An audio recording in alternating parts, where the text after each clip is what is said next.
It's the Premium Pete Show. Internets, welcome back to another episode of the Premium Pete Show.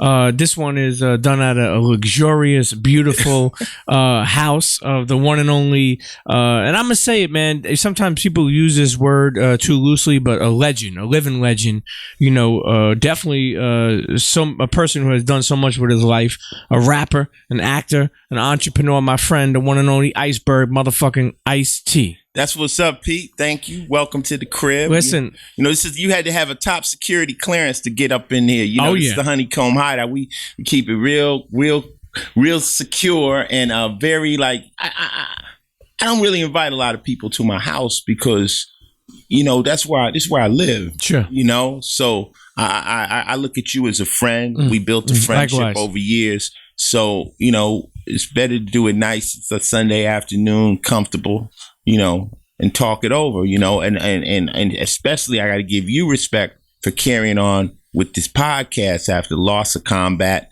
You know, a lot of people would have just let it go, but, you know, in honoring him, we got to respect you, you know, because you holding that torch, and this is what he would have wanted to do. So, you know, it was just a time to took a minute to get the schedules right. But here we are. Yeah, rest in peace to Combat. Yo, honestly, one of my favorite Combat Jack shows is the one with the one and only Ice-T yourself. 3 hours we fucking talk. Yo, honestly, man, to be honest with you, that was one of my favorites for so many reasons. But I want to start the show off like this. When I came in the house, you showed me a trophy. A trophy that. Well, you asked about the trophies. You looked at my wall. You said, "What are these trophies?" I said, "Well, this is a Image Award. This is an NAACP award." But I said, "This is the one I'm the most proud of," and it's a trophy I got from my homies, the cats I used to be in the streets with before records, and we had an event called the Players Toast, and they gave this to me. And tell them what it looks like. I mean, we used to steal jewelry we never stole from people. We stole from, you know, stores. Sure. But industries. Well, you know, that's how you get away, because we would hit them for like $500,000 and they say they got hit for $3 million, and they'd say it was a bunch of white kids that ran in there because they didn't want us to get caught. So there was game on top of game at that point. But yeah. Real life heat shit. But let me read to the internet what this says. It's a trophy with the diamond on top, and it says, "Toast to Ice-T. You have made it possible for so many players to come up in the game. You literally open up the gates of the entertainment industry for those who were clever enough to position themselves to get paid or be successful. You once said it was all the same hustle, but different marks. We want to go on record to say how proud we are of you for making the transition from hustler, Mac, player, pimp, to a successful rapper, actor, and entrepreneur. From the entire crew, we are proud of you. Presented to Ice-T. First annual Players Toast." Yo, let me tell you, you know, getting props, getting love from fans for, you know, I mean, shit, you're in the game almost like 35 years. 35 years, but ain't nothing like getting love from the hood, from the street, from where you grew up, where you kind of made your bones. Yeah. How important is that to you? It's the most important. You know, when I first started making records, I was only rapping to my crew. Like, that's who said that was good or that was whack or say that, and you know, that was always my test. You know, like, I'm talking straight to cats that I'm growing up with, and they were the ones that turned me on to doing what I do. You know, when I first started rapping, I tried to rap like New York. So I was rapping, battle rapping, this, that, and the third. And you know, my little crime crew, they was like, "Talk about us. Talk about what we do. You know, you got these rhymes. You talk about us all the time, all this hustling and shit." I'm like, nobody wants to hear that. This is negative. This is criminal shit. And that's where 6 in the Morning came from. I was inspired by Schoolie D. I heard PSK, and I said, man, I need a song with that kind of vibe. And 6 in the Morning came. Next thing you know, I'm talking about running from the cops. And I struck a nerve, and all of a sudden, you know, my fan base just exploded. I was like, they called me. What happened was, like, I got a call from Frisco to do a show at the Fillmore West. This is when I just had this one single. And I was like, okay, I knew about the Fillmore West because Hendrix had played there. So I knew about that. And I was like, okay. A week later, they called back. They said, will you do another show? I'm like, I just said I was going to do one. They said, no, in the same place. That's sold out. I'm like, what? I'm like, I sold the show out. I couldn't sell the show out in LA, sure. but I sold it out in the Bay. The homies was on it. They like, yo, this is your shit, Ice. This is what you doing. Nobody's doing talking about the streets, talking about drugs and crime and stuff like that. Go in. And I'm like, if they like this, man, I could do this forever, because I had so much arsenal of information. And you know, the homies, man, my friends would call me from the penitentiary and they'd be like, yo, man, stay the course. Don't send nobody to jail. Don't excite people like this is all good because we stuck. And you ain't got to lie because you live such an incredible life. Just keep it within the lines. Like, tell the truth. You don't got to make the shit up. You really did it. So I've always tried to back my music with the B side of the game, the excitement and the floss of it, but also the pain that comes along with it, or I honestly couldn't do it. That's why in Original Gangster, I said that invincible shit don't work. I'll throw you in a joint, you'll be coming out feet first. So I make sure I might talk it, but I also back it with what comes with it. And that's how my friends, and they respect me. And a lot of my friends, when I went and started rapping, they like, oh, nigga, you about to go rap now? Nigga, you better get this money. You know, they kind of diss me. They like, but I was like, look, man, you know, I'm going to try this, you know. And then they all went to prison, and now they came home and I employ them. Yeah. They like, you was right on that one. You was right. And then my friends right now that are stuck, it's like, yo, Ice, man, like, you made the right move, man, at the right time. We just didn't know. Yeah, LWOPs, man. You know, life without possibility of parole, and I still connected with my crew, and it's always, that's got to be the most important thing to you. I mean, I think solidarity. You know, I still got DJ Evil E. When I hit the stage, Shawnee Sean was the driving on the Give Freaks Hell. He's on the stage with me. I think that's a stat that says something about the man. Like, if you don't have any of your friends from your past, that says something about you. Sure.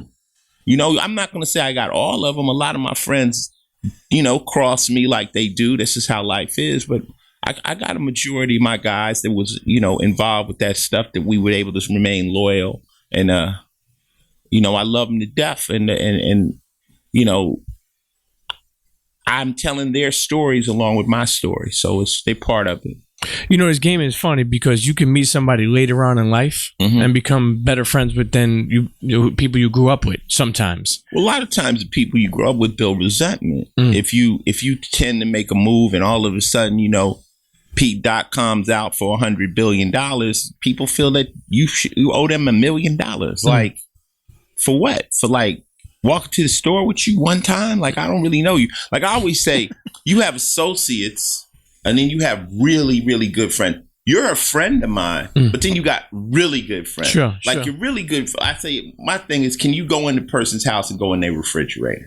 If you can't go in my refrigerator, then there's still a level you still haven't reached, you know? But when you got that ability to come up over or you know, you can walk up in my crib and be in here sleeping when I get home. You got that kind of level of stuff. I got a couple of boys that are that close, but I still got to keep an edge on them because they will move in and be sleeping up in my bed if I let them get all the way in, you know. But all the blankets. It's kind of a good thing. It makes you feel good to still have old friends. I mean, I meet new people. I'm very hard to become close to. Why you say that for, though? I'm just very difficult, man. Like I got enough friends. I'm cautious, you know. I don't. Everyone has an angle, you know. Like you asked me earlier, you say you never recorded with Snoop, and I'm like, nah, Snoop's my friend. Sometimes business fucks up friendships. I never worked with Dre. I've been knowing Dre since way back in Dudo's days, before NWA and all that. Me and Dre are cool, you know. We're friends. I could call Dre, we could talk. But when Dre got paid, people like, yo, Dre didn't give you no money. Like, why? What? Y'all motherfuckers got this shit so twisted. I'm like, Dre already paid me back the $20 he owes me. You know, like, no, that's not how it works. Yeah. And you won't want that. Why would you want someone to give you something? But people got it fucked up, so they feel like, well, damn, Ice, you know, why you never had a Dre track? I'm like, I did well on my own. Sure. You know, I mean. I've recorded with Cube because we did Trespass. Cube is friends, but the friendship is more important than the business to me. I could do business with people I don't like. Sure. Sure. All day. Yeah, you mentioned, I remember you saying fuck the police, when that came out. I remember that you were on tour with Cube. Yeah. And you used to get the crowd going crazy because what did they say about the cops? Like, well, no, I had this intro, right? I used to take before. You got to remember, in the scope of things, I was on my third album when Straight Outta Compton dropped. So Cube and everybody were friends of mine. I was happy for NWA, always have been, because I liked having more West Coast rappers. Sure. I'm out there by myself as a solo artist, and then to have Ren and all them, we was cool. So we used to tour, DOC, Easy, all of us and stuff. And, I just posted a ticket recently with Public Enemy, Ice-T, NWA. People like, how is Ice-T above NWA? So you got to do your history. I was out before them. Sure. When they came out, they blew right past me. Because, Straight Outta Compton was a fucking tornado. That thing was a monster. When I heard the first track, I was like, dear God. But crazy. But before that, they was out there doing Dope Man. They was doing all the different songs. And I had albums. So I had this intro I used to do for 6 in the morning. 6 in the morning was the big hit. And I would come out and I would say, yo, the police say I can't perform this record. Now, this was just a game. The police ain't said shit to me, but I'm saying this. I'm hyping the crowd. It's entertainment. And I'm like, what the fuck y'all think I should do? Should I play this record? And I say, fuck the police. And the crowd, yeah, I say, fuck the police. Say, fuck the police. They say, fuck the police. And then I would go into this intro. My name is Ice-T. I got a rep like a killer. No one gets wilder. No one gets iller. I don't get high. I don't drink Miller. But if your bitch is empty, I'm sure I can fill her. I make stupid ass records because I just don't care. Motherfuckers won't even play my shit on the air. But y'all know you like it. You say you want more. Because every time I leave the crib and go to the store, I hear 6 in the morning, police at my door. We drop that shit, boom, the crowd will go fucking batshit. So now we on tour. And Easy pulls out a box and he's like, yo, check this track out. Fuck the police. I was like, oh shit, y'all on my bumper, right? But we all friends. Sure. So they come out with Fuck the Police and it was a monster. Tremendous. It was a monster song. Now, was Cube inspired by that intro? I'm quite sure Cube was on the side of the stage with the reaction to Fuck the Police. So they took that and said, and it was all love. People like, oh, are you mad? No, it's not a bite. It's influence. It's just like me saying, I heard PSK. I wanted a song with the PSK vibe. Sure. I just told you earlier, we were talking about Biz and Milk. Yeah. Top Billin'. Yeah.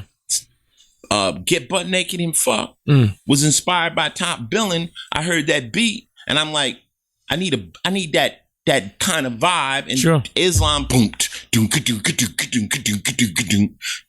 that came 1-1. And next thing you know, I'm doing Let's Get Butt Naked and Fuck. So everybody listens to other shit and says, I remember when DOS Effects came out, I was like, if niggas is finna rap like this, I'm done. Because they was so different. Yeah. I was like, oh my God, like, whoa. They scared me. And Twister scared me. Because I was like, if this is where it's gonna go, I don't think I can keep up with these niggas. And then I wrote a rhyme. I said, I hear your styles, although you rhyme quicker. No matter what you do, I'll always lace mine thicker. Jealousy will make a fool die quicker than liquor. Watch your back with your nigga, because that's right where he'll stick it. So I said, my thing is, I can't out rhyme him. I got to rhyme heavier. I got to rhyme so the shit has weight versus the verbal dexterity Buster had or some of these other cats had. So I just said, I'll just try to rhyme thicker, not quicker. What was your thoughts the first time you ever heard Busta Rhymes? Dear God. Rappers scare other rappers. Like, you're like, whoa. Like, I was leaders in the new school and I saw them and I was like, yo, these guys are really outrageous. But you got to remember, this is an era where you had to be different. You had to be really, really different. Like you couldn't even come close to another artist's style. That was biting, and biting was like one of the cardinal sins of hip hop. So where my closest comparison would have been a group like NWA, but they were a gang. Cube says that's where the term gangster rap came from. From a, straight out of Compton, crazy motherfucker named Ice Cube, from a gang called Niggas with Attitude. They called themselves a gang. They didn't call themselves a rap group. And the press called it gangster rap. So I said, well, if that's gangster rap, then I'm the original gangster. So let's go there. So, but when I heard Buster, I just love original shit. Anyone who was original, whether it was Buster, whether it was Nas, whether it was anybody who had their own style, I was just totally fascinated with it, because I just realized there was so many different ways to rap. There's so many different ways to rap. Where Run DMC was yelling and Schoolie D was talking and Rakim was flowing and everybody was different, and that made it an interesting, like when you go to see the Fat Boys, you go to see the Fat Boys, some Fat Boys, and it was very important that every artist brought something new to the stage, and you kind of knew what it was. When you go see Ice-T, you finna go see some LA shit. LA player. You finna see a nigga with a perm. You about to see some shit different than we do, anywhere else. I love Busta Rhymes. Busta's a monster. I think Buster, out of all the rappers, is one rapper. Like people always want to put somebody up against Eminem. I put Buster up against Eminem. I think Bust.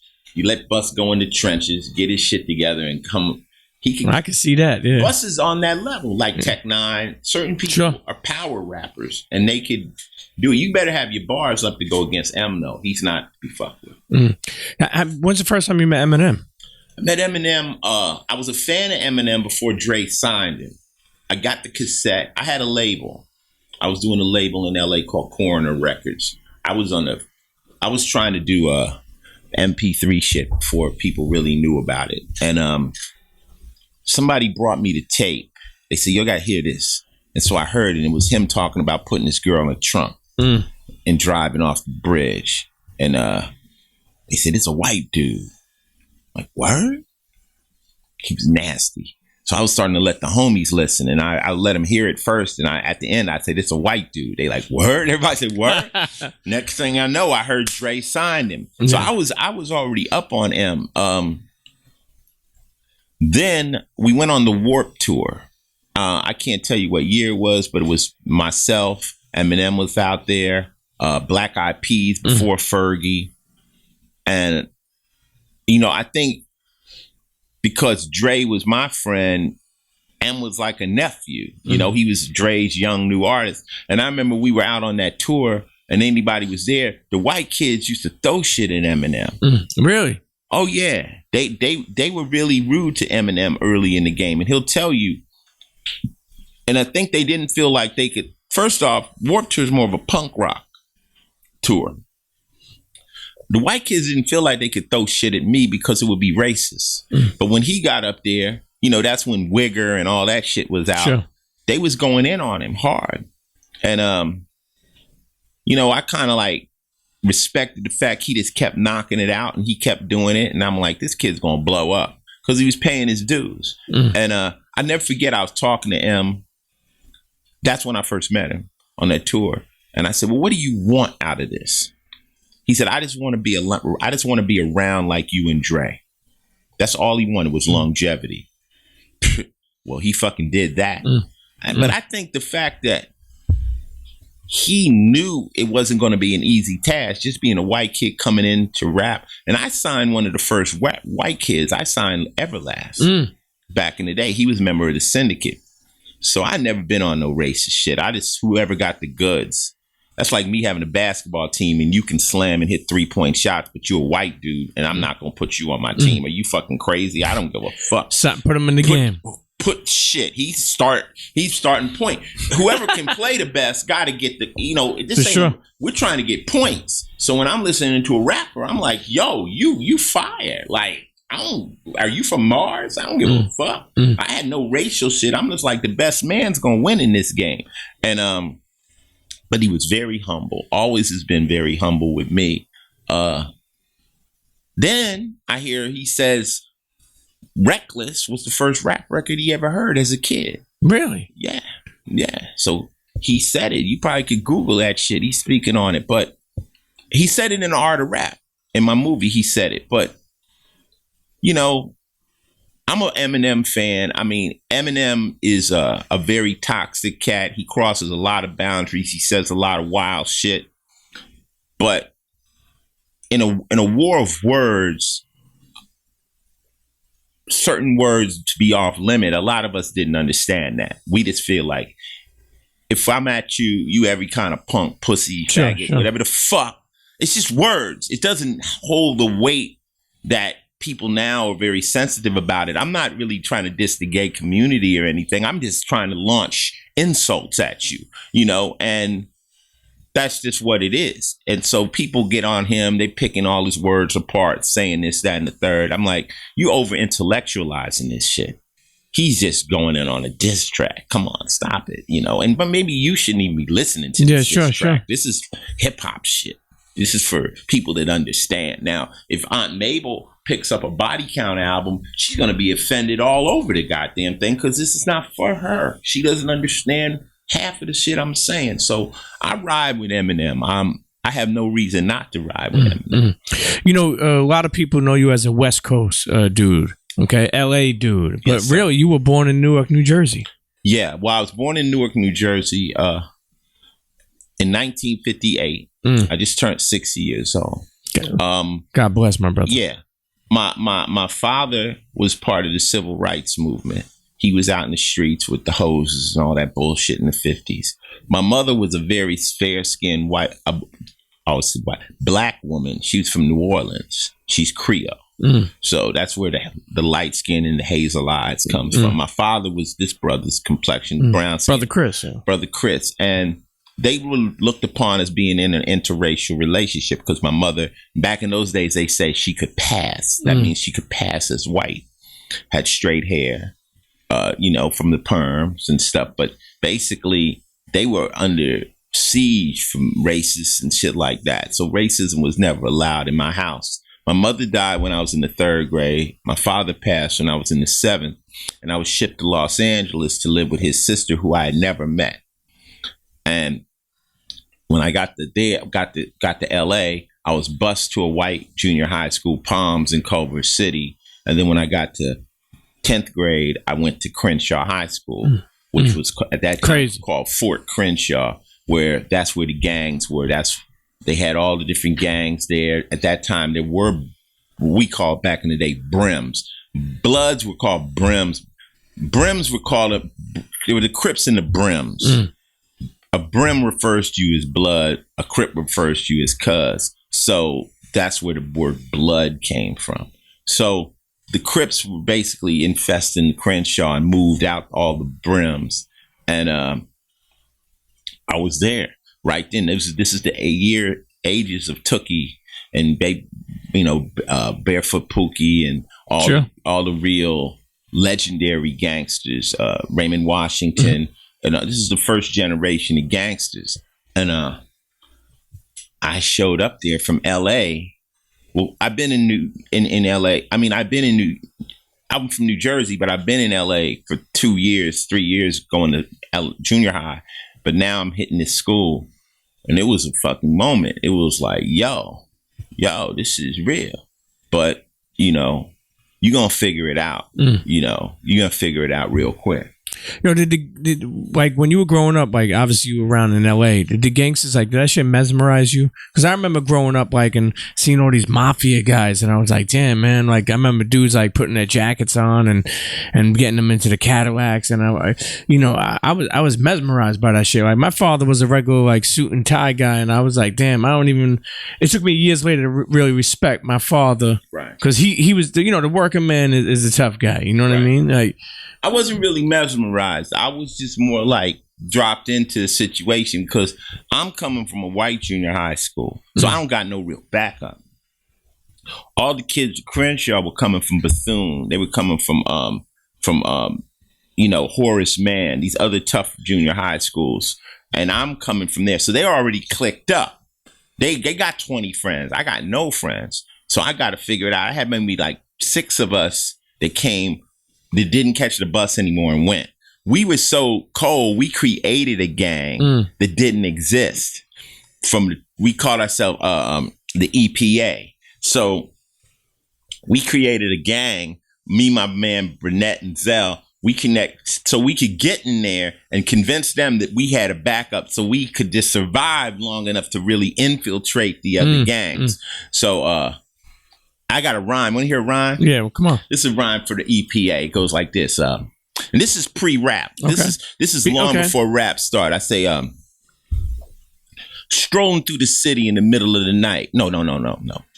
That's another one. It goes like this. How's it go? Oh, yeah. Fall into a party on a Saturday night, and I left the pad down and out for a fight. Had on my waistline leather, Levi's cuffed. Under the coat, I knew I was buff because I was driving that iron getting ready for the set, and I was packing a punch a nigga never forget. The ring in my ear was hanging halfway to the floor because the Crips used to wear the cross on a long ring. And I was so tight, I walked sideways out the door. Now, my hoopty was lifted front, side, and rear. Glass was all tinted, wasn't none of it clear. Kragered down with a cold-ass pearl, the deepest diamond tuck in the goddamn world. I had quadraphonic headphones with the tone you could fix. Under the seat, I had a 30-06. Now, on the way to the party, I was scraping and hopping because I knew by the end of the night there was going to be some popping. When I got to the set, I just let it lay on the ground. The Buddhists came to check it out from Chinatown. Now, I fell in the party. There was women for days. I was looking crazy in some hellified ways. I just walked in the corner and listened as they talked. First James Brown record, I jumped up and crip walked. Now, I was walking so hard, couldn't no one compete. I was about to turn out the party with my goddamn feet. But then some niggas went and got out of line. And his nose, my fist had no trouble to find. After driving the iron so hard on that day, I punched his grill in one hell of a way. But his partners fell out and so did mine. And the squabbing went on for quite a long time. Then all of a sudden I heard some popping. I knew not too soon this fight would be stopping. I seen 22s, 38s, and a 45. Pete, I knew not too much would be left alive. Niggas broke out in a goddamn rage. I even think I seen a sawed-off gauge. But homies, I was sent from hell, not heaven. I broke out with the chrome plate at 357. And the name of the game is simply survival. At the end of the night, 10 was dead on arrival. And me and my partners, we was gone like the winds. The police blamed it on the Crips to the brim.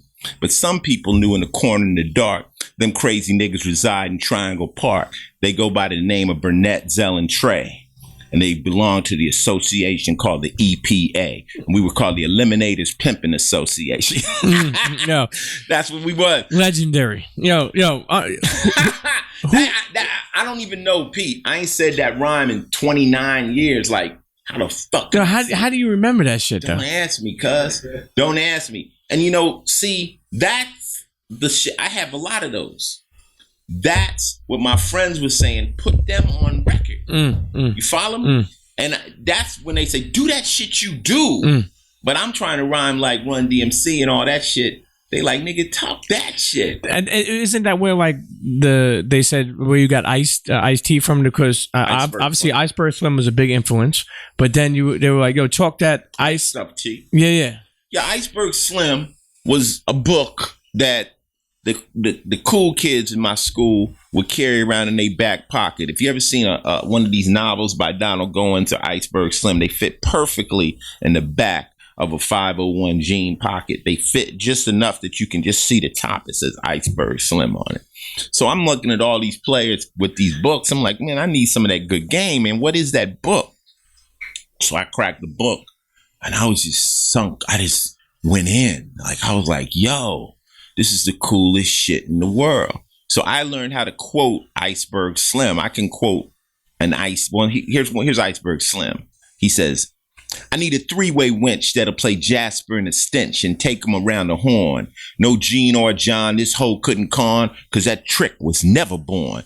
She'll be a good shot broad and an ace at fraud, and drag she'll play like a vet. She'll stuff like an ace, never lose a case, and leave many a mark in debt. She'll be rated the best in the East and the West when a boosting hand goes down. She'll steal knots out of knees and fight those fleas. This bitch will steal out many a town.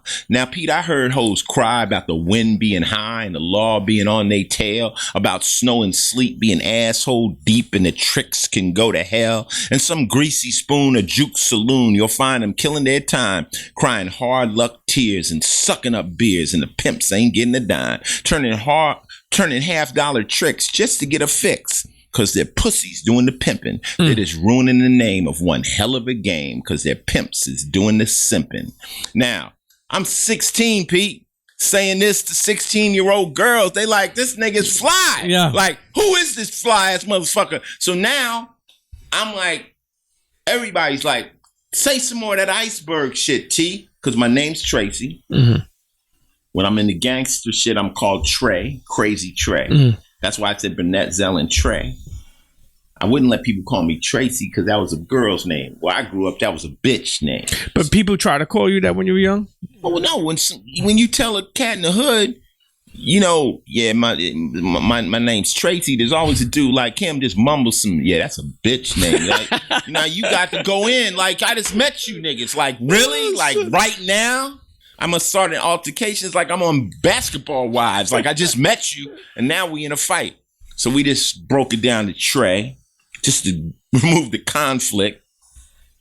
But then, when I started doing this iceberg shit, like in the 12th grade, people will say some more of that ice stuff, T. Mm. So iced tea is really short for iceberg tea. It rings like the drink, like people think, but it's not TEA. It means cool or iceberg tea, which is my first name. And that's how we came with that name. And it rhymes and it works. So it's too hard to rhyme shit with iceberg. So we went with iced tea.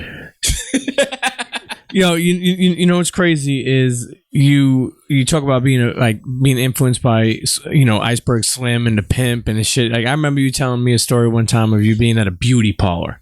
Yeah, that's where I got my first record deal. And getting your hair did. Yeah. And talk about how marvelous your hair looked. I remember you had a line that used to say something. More wavy than the ships in the Navy, there we baby. Go. There we you go. dig what I'm saying? I used to, well, see, there's two games going on. You know, if you out here, gangsters, they move shit with force. Mm. A gangster says, you're going to do what I say or else. You come from the mob, them cats like, yo, or else. Yeah. A player is going to play you into it. He's going to finesse you into it. So I was in the streets and I'm like, okay, we got the gangbangers over here. I grew up with all the gangbangers, but I was more fascinated with the player lifestyle. That's why I say I switched from banging to hustling. No more going buck wild. Once I got into that, it was all about wearing Fila, all about looking fly, having that perm. You have to, on some player shit, you have to look better than the woman. Mm. You have to outdo her. You have to be sharper. Your nails got to be clean. Your clothes got to be clean. Your car got to be right. So you put her on her heels backwards like, oh, wow, this man is really outdoing me. And that way you have the advantage. Don't walk up to no chick looking bummy. She gonna shit on you. You ain't getting no respect. But if you come cleaner, and I'm talking about, she has to know. My hair is really growing this long, baby. I know you working with some tracks or whatever. This is my real growth. You understand? And my shit is luxurious. So I'm outdoing you right now. So now we gonna talk like this. I'm gonna be working my hair and you're gonna be trying to work your wig, you dig? And at the end of the day, you're gonna understand you're gonna have to pay to be up around this. You dig? You're gonna have to break bread to be in this flyness. I'm offering you a lot. You get to be around me, you get to be around cars, you get to be around exciting things, you know, so there's going to be a slight charge, you know. But, you know, we were cold, though, when we were stealing. We used to tell the girls, no matter how nice I act, no matter how many dinners I buy, no matter how wonderful I seem to be, at some point, I'm going to ask you to break the law. At some point, it's going to come. So you're not with no good guys. And that was a lifestyle I lived for a long time. And is it difficult? I mean, would you say, like, you know, is, you know, pimping difficult? Like, now, pimping is impossible. I mean, it's not. It's very overrated, you know. And I wasn't no knockdown, drag out pimp. I just played every game. Sure. I just played every game. Sure. So sending the chick, that's been done. But I wasn't out on the corner hanging out with that. I was more of a go get it type cat. Yeah. Any pimp got to be his best hoe. You got to be able to go get way more money than the chick. So you got to be able to go out there and get it. My thing was just, I'm playing whatever game, whether it's fraud, whether it's this, whether it's that, we'll change and transform into it. Like we used to dress like players and we would be like, don't get it fucked up. I'll turn this P into a G real quick, So when people say, well, Ice was doing this or that, I was just always around fly shit, fly women. Most of the chicks that was with me weren't hoes. They was just hustlers and they rolled with us. And maybe one of the things they might do to break you would be fuck you. You know what I'm saying? But they wasn't just like knock down, drag out prostitutes. They was what we call thoroughbreds. They'll get it any kind of way that's coming. You got to watch them. When I first started listening to girls like Foxy Brown and Little Kim and all that, I'm like, that's some chicks I grew up with. That kind of hustling mentality of whatever it takes. You're going to get it at the end. You used to get your hair done, and we spoke about beauty parlor. Is it true that you used to go to places with rollers in your hair or something? I got a mug shot with rollers in my hair. Really? Yeah. Yeah, I mean... yeah. Yo, I mean, that was part of the shit. Look, at Crenshaw High School, we used to come to homeroom in slippers. What?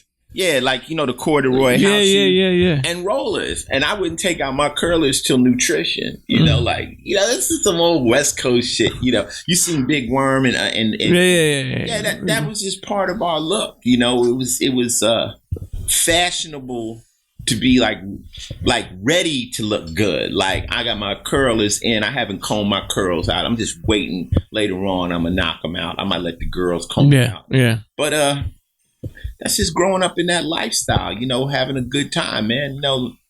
I never really had a problem with gangsters because I got the gift of gab. I know I'm not the toughest guy in the room, but I think I could befriend the toughest guy in the room. So I was always that cat. Like my boys just call me Master Blaster. You ever see Pterodon? And there was this big monster and there was a guy on the top, the little man, and he was Master Blaster. Blaster was the big guy and the little midget was up on his shoulders and he controlled him. That was one with Tina Turner, Master Blaster. So they was like, Ice is Master Blaster because I had some of the biggest, scariest dudes in LA on my side. And they was like, they loved me because I knew how to give them what they needed to make things happen in their life and they had my back. So I was like a self-contained problem, but I never jumped into any gang. For the record, I never... Like Crenshaw High School is Rolling 60s, Harlem Crip, Hoover Crips. What are those sets? Those are those sets. Yeah. 60s. Then you got A-Tray Gangsters. Those are all Crips? Yeah, anything that's... See, all right, want a quick gang lesson. Yeah, thank you. Anything that's not a Crip is a Blood by default. So everything... If I say Rolling 60, that's a Gangster Crip. A-Tray Gangster Crips. Harlem Crips.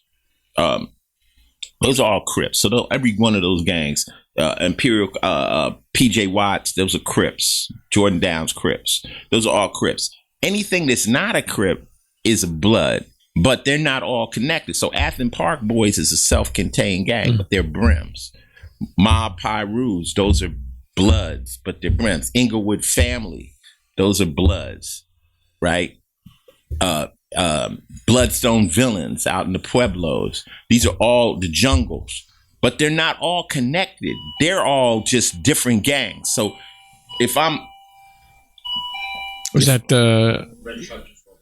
Oh, that's for the dog. So if I'm APB and I'm After Park Boy, I'm not connected to the Denver Lane. Sure. But we're still Bloods because we're not Crips. Get it? So anything that's not a Crip is a Blood by default. Crips are the biggest gang.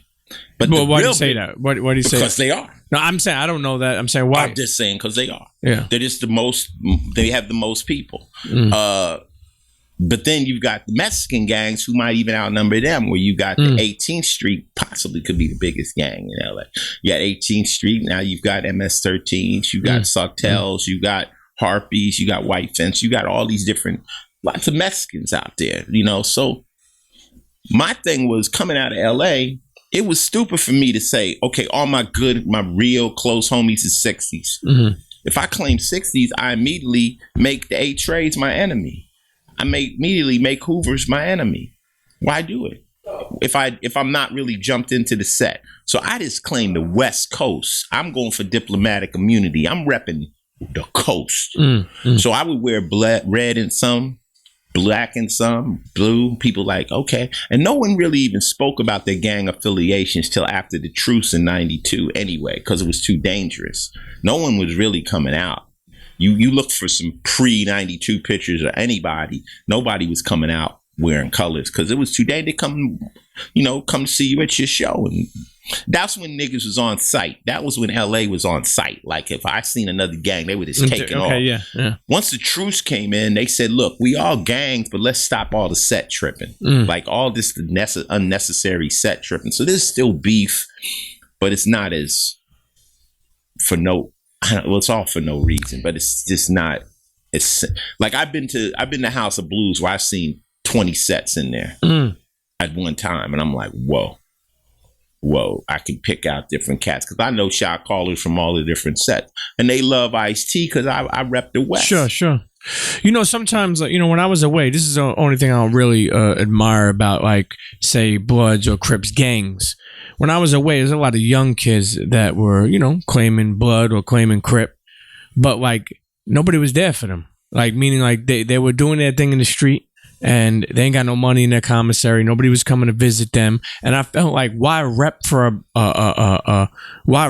something that's not gonna take care of you once you get knocked for it? You know what I'm saying? Like, I mean, I'm not saying everyone does that. I'm sure listen, that gangbanging is something that's really attractive when you're in high school, really till you're about 20. Once you really get out and you start to leave that neighborhood, you kind of hold on to it, because if me and you rode together from 15 to 20, I might know a lot of things you did. My man might have held me down. So there's a love and there's a connection that's going to be there forever. But the foolishness, it's unnecessary. It changes. People slow up. They go in, they move over, do different things. Now, in the California penal system, it's heavy, you know, because you got the Aryan Nation in there. You got the Black Guerrilla family. Sure. You got the Northern and Southern Hispanics. You got Crip cars, Blood cars. You got the Muslim car. So, you know, the problem is if you go into a California pen and you join a gang, you come up under what's called a constitution, which is the rules. So if they tell you to move on somebody, you got to move on them. So it could be. I just tell people, like, if you don't have to be in a gang, if it's not something that your neighborhood is heavy in, don't seek that shit out. It's not something that you need to be involved with. Like one of my partners, one of my little homies, I'll leave his name out of it, but he was from Compton. So he made a lot of money and he bought cars and everything. And I was like, why are you still... You looking like a banger. Sure. Like, why? He said, cause I still live in the hood. I mean, when I go home, they checking for me. I'm like, you got to get out of there. So we moved into the Valley and he started dressing like a pimp. He changed his whole get down though. But you know, sometimes people don't know, like especially squares that live in nice communities. Sure. They don't understand the pressure of some of our communities. They don't understand what it is to live in a project. When you're living in a project, there's a fucking like governor there. There's a president there. There's rules. There's enforcement, and you have to live there. Sure. My daughter lived in the jungle, which is a big blood area in LA. All her uncles is connected to the Crips. So one day I was taking her school shopping and I tried to get her some blue sneakers. She's like, Daddy, I can't wear them. Mommy, we staying in the jungles. I wasn't with her mom. So she said, we stay in the jungles. I'm like, what, you in the gang? She's like, I just don't want the drama. So you get caught up in that shit. And you got to be aware of it. You will. If you're from it, you'll be aware of it. You're not part of it, but you're just aware of it. So, you know, when I did Colors, I was trying to break down the whole mentality of gang banging and stuff, you know, because I grew up in it, you know. And they used that for the movie Colors. Yeah. That was with Sean Penn in it, right?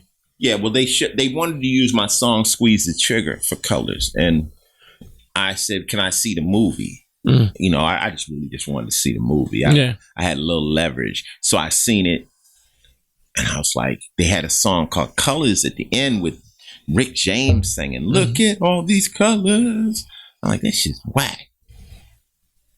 So me and Islam went into the studio. I said, let me make a song. So at the time, here we go, inspiration. I'm listening to King's Son, Mythological. And he goes, when I get ill, it's a reason, because it's duck season, hunter of the fronter. And I'm like, mythological. So I went in there, I said, I am a nightmare walking, psychopath talking, king of my jungle. So I'm right on I'm on King's Son's cadence, right? And then colors, because he got mythological. I went colors. So once again, you would never know if I didn't tell you. But that was the song I was vibing off of. And we just put the track together. So we turned the song in. They was like, whoa, this is the title song. And I did the video. The song was so good, people think I was actually in the movie. People like, oh, I love Colors. You were great. I'm like, I'm not in the movie. That was the first time you had a song that was put in a movie? Like, yeah. Was it good money, I'm sure, at the time? Well, when you're in a movie soundtrack, you get paid what's called favored nations. So a soundtrack, everybody gets the exact same check. So Cold Chillin' was on that heavy. Big Daddy Kane was in there. Everybody. And everyone got an even split.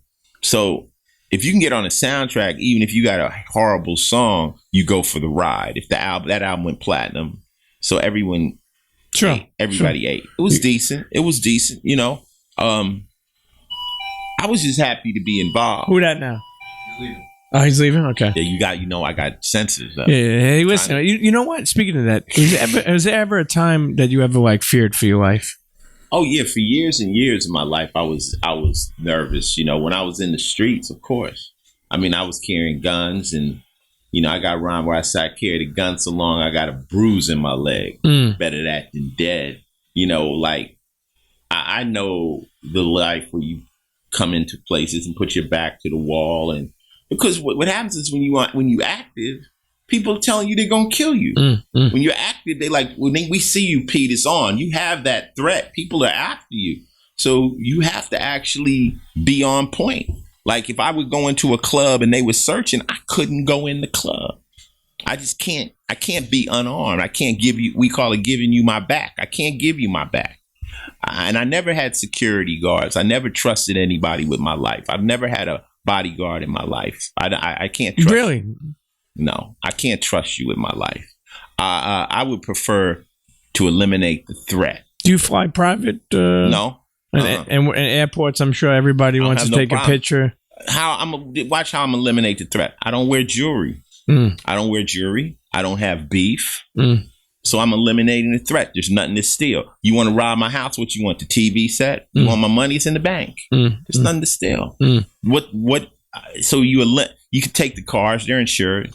You see what I'm saying? So I'm eliminating the threat. I'm not fighting people. I'm not dissing people.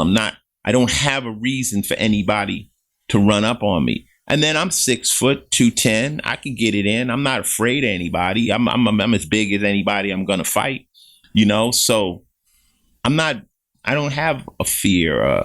See, the problem when you have security will convince you need security. And that's part of their hustle. And before you know it, now I'm not Beyonce and Jay-Z. Don't get it fucked up. They need crowd control because it's pandemonium when they're around. But me, people walk, hey, Ice, what's happening? Yo, my nigga, you know, it's love. I don't have any problem. I never run into a problem in the street that I couldn't handle. Never. One night, I'll tell you a good story. One night, me and Coco were coming out of a club. Where? Down in LES, the box. Okay. And some big goofy white dude was out there. Yo, I used to be cool. Fuck you, you the police. So here we go with that bullshit. So I was like, all right, whatever. So we're trying to get into the car. And he just got louder and louder and louder. Mm. And I was like, yo, dude. So he got me kind of hot. Just kept making a scene. Now we got more people. So I'm just like, dude, I'll walk over there and smack the shit out of you. He said, I wish you would so I could sue you. Mm. And I said, this is where we are. Yeah, yeah. This is where we are. So let me get my ass in the car. And I left. This is where we are. Yeah. You see what I'm saying? It's like most of the altercation. It's a game. Yeah. So if you want to walk around like, you know, and wear $500,000 worth of jewelry, if that's what you want to do, you might need. I mean, we do the red carpets, and sometimes they'll put jewelry on Coco, $1 million worth of jewelry. That comes with a security guard. That guy watches you the whole time you go down that red carpet. And guess what? Right before you go in the event, they take it off. Yeah, give me that back. They take it off. So if that's what you want to do, if you want to walk around like that, like I tell my son, when you wear jewelry, why don't you just take $100 bills and stick it out of your pocket and then walk around the projects in front of people that need $20? Sure. The Jungle Creed says the strong must feed on any prey at hand. You know what that means, Pete? I'll rob you and apologize. I'm sorry, Pete. I'm sorry. I'm just fucked up right now. You know, I love you, but you know, and you got to take these with you because you might come after me. Feel me? So you got to know that. So I think just knowing, I try to eliminate the threat. Never had security. I always felt I might miss a good fight. Yeah, you know what I'm saying? I've always trained, and I'm like, what am I training for if I'm going to let you get all that action, you know? But now I know people want to sue you. So I want to see if some of this shit I've been working on works. Sure. You ever bought anything where you're like, damn, man, I just spent some crazy money? I mean, obviously you have a crazy car collection. Yeah. But I'm saying, you ever bought anything? Like, I remember we did an episode with Scott Storch. I mean, and he blew. Oh, he's out of his mind. I mean, he told me this story one time that he bought 4 little perfume bottles dripped in diamonds, 800,000. You know, Scott Storch set the record for fucking off money. I mean, I don't think, I really honestly think that outside of being a really wealthy person, like some of them Dubai cats, yeah, but they're not really fucking off money because they got it. Sure. Scott got it and just fucked it off, and he wasn't a wealthy person before it. I watched a video on him buying. I always try to stay within. What would you say is one of the I want to say stupidest purchase you bought, but something that you bought that, you know, that you felt like, okay, we in the big league now, you know? Because mind you, I never really felt like, I think really early just in the game, just buying like, well, I had money in the street. I don't know. I don't know if I'm art. No, I just don't. Maybe my first house. Okay. Maybe my first house, because cars were always obtainable. You know, they're not. You had a Porsche back in the day. I had Porsches back in the day. That's the thing. I had street money, so I don't know. I never really spent $1 million on no shit. I think buying a house, when I bought my first house in Hollywood, moving from apartments my whole life to actually buy a house. I think my first house was like $850,000. Okay, nice. I mean, big moment. That was a big moment for me to actually have my own home. But I'm not wasteful. Like I mean, certain things you spend will depreciate, but I'm more into tightness. I'm into more like, I don't do big things like even in my house. This house is tight. It's just what I need. I don't need massive space. I don't need that. Sure. I just need. I like to have all the things I want. I got my Xbox. I got my PlayStation. I got my TV. Big gamer. Got everything I need. I don't need. I don't know. No, I'm just not a wasteful person. I think that's because just being a real live hustler and knowing that you can go broke. And the thing of it is like, you could be broke and I could help you. So you could be like, Ice, I need $5,000. I might be able to help you 10, 20. If I get in trouble. I'll keep that in mind. If I get in trouble, I might need $500,000. Yeah, you're right. So who's going to help me? You see what I'm saying? So I can't. put myself in that position because I don't really have friends that can really help me if I get sued or if I end up in some shit. So I got to take care of my shit. So I don't fuck it off. I mean, I don't buy bottles. I don't go out and throw money in the air. I've never made it rain in my life. If I was in a club and I see people throwing money, those are the ones I'm gonna rob them. Like them niggas is like, if they got enough to throw, they can back up off of that shit outside. So my criminal mind is still there. So I'm like, why would I want to make myself a target in the club throwing money? I just don't see it like that. Like Coco, I've been married for now 17 years. Congratulations. We're in the club. They want to buy a bottle. Bottles used to cost $300. Now they cost $700. Why? Because they can get it. Sure. So I'm with her. I'm like, you want a bottle of champagne or you want some Louboutins? Buy some shoes. She's like, let's go. She don't want to waste the money. It gets wasteful. I just, it's showing off. Like, what are you doing? That just doesn't register with me. No, I get it. It's funny growing up, like where, and you grew up the same way. I remember a time and I'm trying to think. I'm trying to think what the haters are going to say. Well, they'll say, well, you don't throw it because you don't have enough to throw it. That's what they'll say. And maybe that's true. I don't have enough. I don't have money like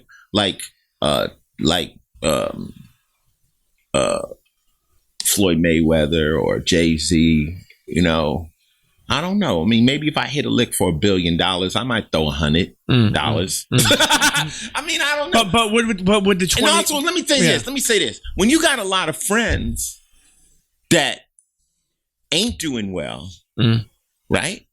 They touching. I got friends that all my friends don't have, aren't on the same level as me. Sure. And then they see videos of me throwing money.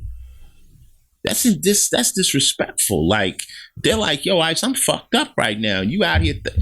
It creates a weird dynamic. Would the 20-year-old Ice-T throw money though? If he had it like that? Okay. So I respect that. I never got a lap dance. What? And now that they said that, now that you said that, I'm sure next time you're ever at a strip club, they're gonna try to give you a lap dance. I used to tell bitches they would come around me talk about, yo, $20 for a lap dance. I'm like, here's $100. Just stop making eye contact with me. Lay back. Because I was always, when I was in the strip club, I was always trying to pull bitches out the strip. Yeah. Now you can't lap dance and pull them unless you going down the trick road. I was more or less like, I would go into strip clubs and be like, I'm just fascinated watching you take money from these suckers. That's fascinating. It's fascinating how they just give y'all money. That's amazing. You're a beautiful woman, but you got a good hustle going here. I would jump on the same side of the game as them and be like, how much he pay you? Oh, he's a mark. And then now they like, ooh, that's how you pull a stripper. You got to jump on the same side of the game as them and come in on their channel, not on the trick channel. You'll always be a trick. Once you pay them, you're always going to be a trick. I always ask this question. No, you're right. You listen, as always, Ice is spitting game. It's funny when I was growing up, and I'm sure maybe you feel the same way. We grew up. I didn't have a lot. My father was working 3 jobs, and like to get a pair of Jordans or to get a pair of anything was like, I had a paper route at a young age. Real talk. I had a lemonade stand, even at Geico. Before Geico, Yeah, I had a Kool-Aid stand. We'll get to that too. But check this out. I always say this. Would you ever get to a point where, and obviously you say I don't have like all this money, right? But you ever get to a point where you don't check your bank account? Like literally, I still to this day, and I mean I'm not even nowhere. I check my shit every day. I mean I know if there's $632.16, and I'm gonna know tomorrow if something came out. What the fuck happened? I wonder if people ever get to a point where they have enough money where they don't check. Like, do you know? Like right now, do you know? No, I don't check. I don't check. I'm not on that level. I don't check. But I usually check tax time. Okay. Because tax time is brutal. I'm in a 40% tax bracket, so they really drag you. So that hurts when you got to write that check. Yeah. But Uncle Sam. I pay quarterly. Okay. So make it easier. Yeah, because I'm not trying to have tow trucks pull up here, and I mean, you got to pay these folks. You know, they dead serious about it. You ain't got to pay taxes if you don't own nothing. As soon as you own things, they got leverage, and they'll take it. So if you just in the streets and you just, you ain't paying no taxes, they not tripping. But once they got you and they know you own things, they can basically seize you. Sure. So yeah, I mean, every time when that comes around, I have to breathe in and take you're actually writing them a check when you're self-employed, you own your own company. Sure. That hurts. I've been on a movie where I was jumping off a cliff and I'm like, now this motherfucker wants 40% of this and I don't see no one else jumping off this cliff. What the fuck? But that's the government and but I don't know. I mean, I know I kind of like the way I hustle. I just try to keep money coming in. I get it. I just treat every day. I'm on Law and Order, so I work every day. On the weekends, I work. Today, I'm not working. If I don't make money after a day or two, I start get physically sick. I really, I'm like, I gotta have something coming in. I got royalties. When I got on Law and Order, it was funny though, because I had never gotten residuals. Because you don't get money off like New Jack City. They send you a check for like $4 or some bullshit. I remember you saying, well, go ahead. So I was on Law and Order for a year, and I was looking at my numbers, and I say, what's this number? And they go, that's residuals. I'm like, what's the residual? They say, well, every time the show shows, you get a little something. I'm like, everywhere on all the networks, everything? I'm like, yeah. So I went from, I don't know how long I'll be on this show till I will be on that show till they throw my black ass off, kicking and screaming. Well, first of all, just so the internet's known, I'm sure some do. You was like signed up, and you'll tell me to do 4 episodes. 4 episodes. Now, 20 fucking years later.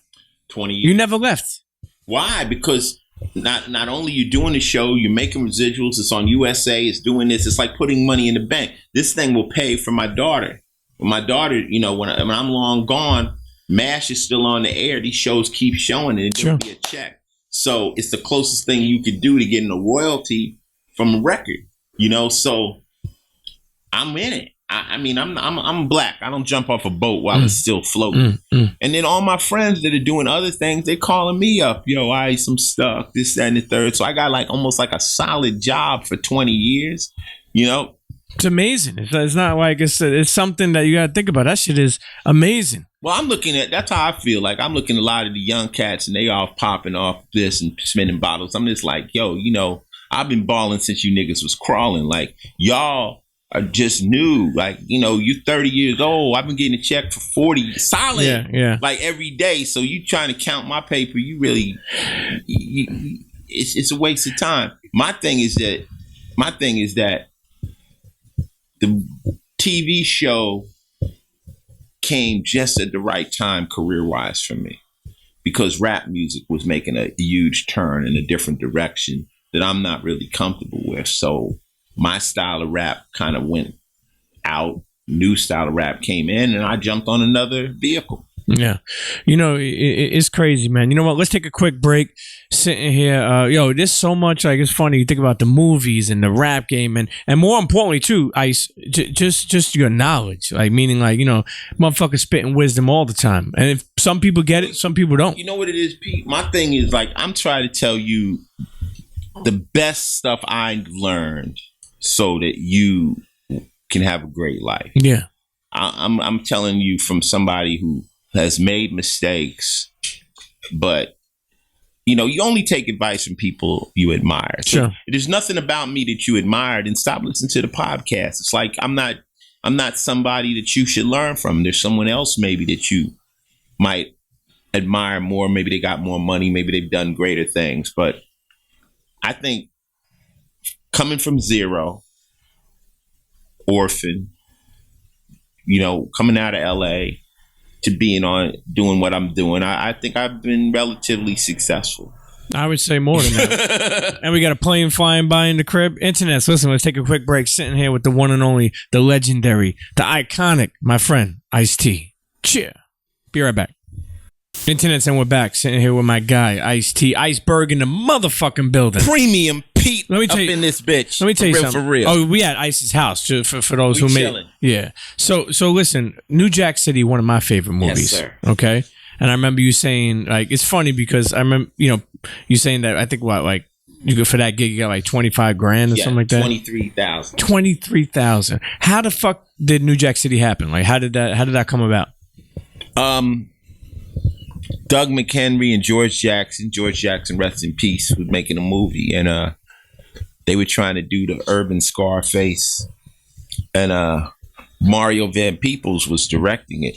I was in a club in LA just doing me, talking shit, and I was in a bathroom and somebody was talking to me and I was on the toilet.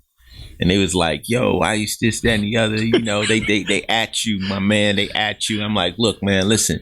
I said, if they could take a microscope and find one molecule in my DNA that gave a fuck, they could fucking angle me. But I don't give a fuck because I'm winning because I'm just here, motherfucker. Right? So then Mario heard that and said, whoever said that, he said it to himself, got to be the star of my movie. I need that voice. So now I'm in the club, and at that time I'm talking to like 3 females, just chopping it up, trying to figure out who was feeling me. I'm working the odds. So my man walks up on me. He like, yo, Ice, I want you to be in a movie. So I thought that was Hollywood bullshit. You want to talk to the girls. So I was like, yo, this is such and such and such and such shite. He was like, no, I'm serious. So he told me to come to Warner Brothers Pictures the next day and have a meeting. So I took his number, made the call, showed up, and they had a real movie going there, New Jack City. And they showed me the script. He said, this part is yours if you want it. I'm like that? I don't have to read for it or nothing? So I read the script. I'm like, wow, this is all the lines. Like, this is the star. I thought it was like a cameo, And then I read the dude had dreads at that time. I said, I got a perm. Like, really? Like, what's going on? And I'm a police. It was everything. It was hard. Didn't you call back home or somebody or to the homies and be like, yo? I talked to people. I said, let me think about it. I didn't say yes. Let me think about it. So I talked to my boys. Let me play the police. They're like, word? Can I be in the movie? Like that's your answer. And then my friends would call from jail. And at that time, I was getting a phone call a day from the joint. And I was like, look, man, I know y'all stuck, but they want me to be in a movie about this. They want me to play the police. And they were like, word? If I was out, could I be in the movie? Like, no one was saying no. And then, like I said, when I used to get my hair done, the sisters, I tell them about it. They're like, you better be in that movie, Ice, because you get a chance. Y'all around here talking about y'all ain't got no opportunities, and now an opportunity's knocking on your door. If you don't take it, you a real live sucker. You got to take it. Plus, we know you gonna keep it. They didn't say 100 back then. And you gonna keep it real, and you gonna stay down, and you never gonna let us go. But you got to go do that, Ice. Go do that. Don't be stupid, And I did the movie, and movie was a big hit. I was nervous. Why were you nervous? No rapper had ever done it before. The only other rapper that had done a movie was Tougher Than Leather, Run DMC, but they were playing themselves. So no one had ever stepped out of the rap image and created another character. This is pre-Will Smith, pre-Latifah. No one had done it. And I was terrified. I was putting out an album that year called Original Gangster. And I'm going to be a cop. I'm like, this is suicide. But I also knew that, like the girls told me, you're begging for opportunities, you're crying, you're bitching, and now here's one, and you're gonna turn it down on some bullshit. And I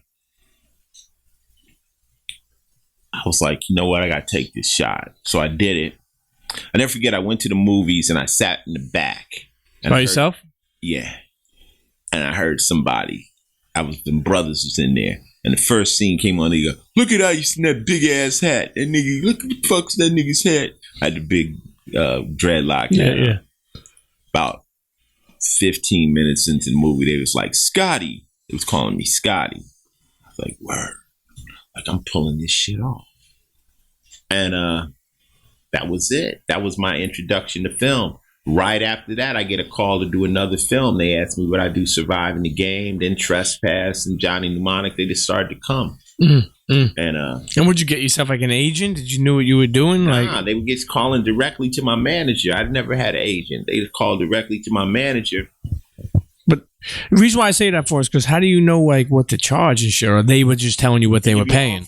Okay. The offer was a little more. So my first movie, I could only get scale because I was a new actor. I had no leverage. Yeah. What I'm gonna do? Say no? They would have had Cube in there with a dread wig. Go Chuck. It was like, yo, I'm trying to be in the movie. So the next movie, I walked into Joel Silver's office. It was called Ricochet with Denzel. I thought I was gonna get paid. So I was like, well, I'm gonna get paid. This last movie made $90 million. He told me, Ice-T, you've done one movie. Like, wow. So I got like 50 grand for less work on that one. And then I didn't really get a check till I did Tank Girl. I got Tank Girl. That was a ticket. Wait, that was the kangaroo? Yeah. No, hold up, actually, because that's a fucking funny story. I remember you saying that they called you and they were like, yo, you want to be a stripper? Yeah, I was doing a movie with Keanu Reeves called Johnny Mnemonic, which was a sci-fi flick. And by now, I'm up in the numbers now. I'm getting like 750. Right. So they call me to be in a Tank Girl. They call me. They say, they didn't tell me the name. They said, would you play a stripper in Arizona? I'm like, hell yeah. I remember you said you were doing push-ups. I did like 1,000 crunches. I'm like, yo, LL ain't the only one with a body. You saw me on the OG album cover. I was in shape. Okay, I was like, let's go. Let's pump it up, right? So I'm ready. So next day they send me like a picture of a kangaroo. I'm like, word? What kind of kangaroo stripper is this? What, I open my pouch and my shit's up? What's happening? So then they like, no, the movie's, you're a ripper, a kangaroo, and it's called Tank Girl. It sounds so generic. I was like, am I not with Keanu Reeves right now? Didn't he just, he's a big star? Like, what's happening? So then they said, no, this makeup is going to be done by Stan Winston now. Stan Winston did Terminator and Legendary. And I was like, okay, because I used to read Fangoria magazine, horror magazine. So I knew who he was. And then they told me how much money I was going to get. I was like, where? I'm hopping around. I started hopping around the damn hotel room because I was filming. But it was like, it was a cool movie. I was just taking roles at the time. I was not in a position to make decisions about what role I'm in. I'm new. It's like people tell you, oh, you worried about getting typecast. I'm like, I'm worried about getting casted. Absolutely. Later, I worry about getting and typecast. I don't care. I've been playing the heavy my whole life. Sure. I've been playing the heavy. It didn't hurt Bronson. It didn't hurt Clint Eastwood. If that's what you play heavy, you play the heavy. So, one thing just led to the next. And everything I do, I just try to do the best of my ability. I'm doing your podcast. I try to do the best of my ability. Sure. If I'm not gonna do it, I hate people that agree to do shit and then they lack in it. They bullshit. Come sleeping. Like, why you even said yeah if you gonna come with some bullshit? Like, if I'm asking you to help me move my crib, I expect you to come over here and grab some furniture. Fuck you sitting down for? Yeah, why you come over here to lay up? Because what's really good. Like, if I call you, if we got to go handle some business, you supposed to come with the pistol. Like, that's what we doing right now. Yes, don't sir. come, or just tell me I'm not coming. I just don't.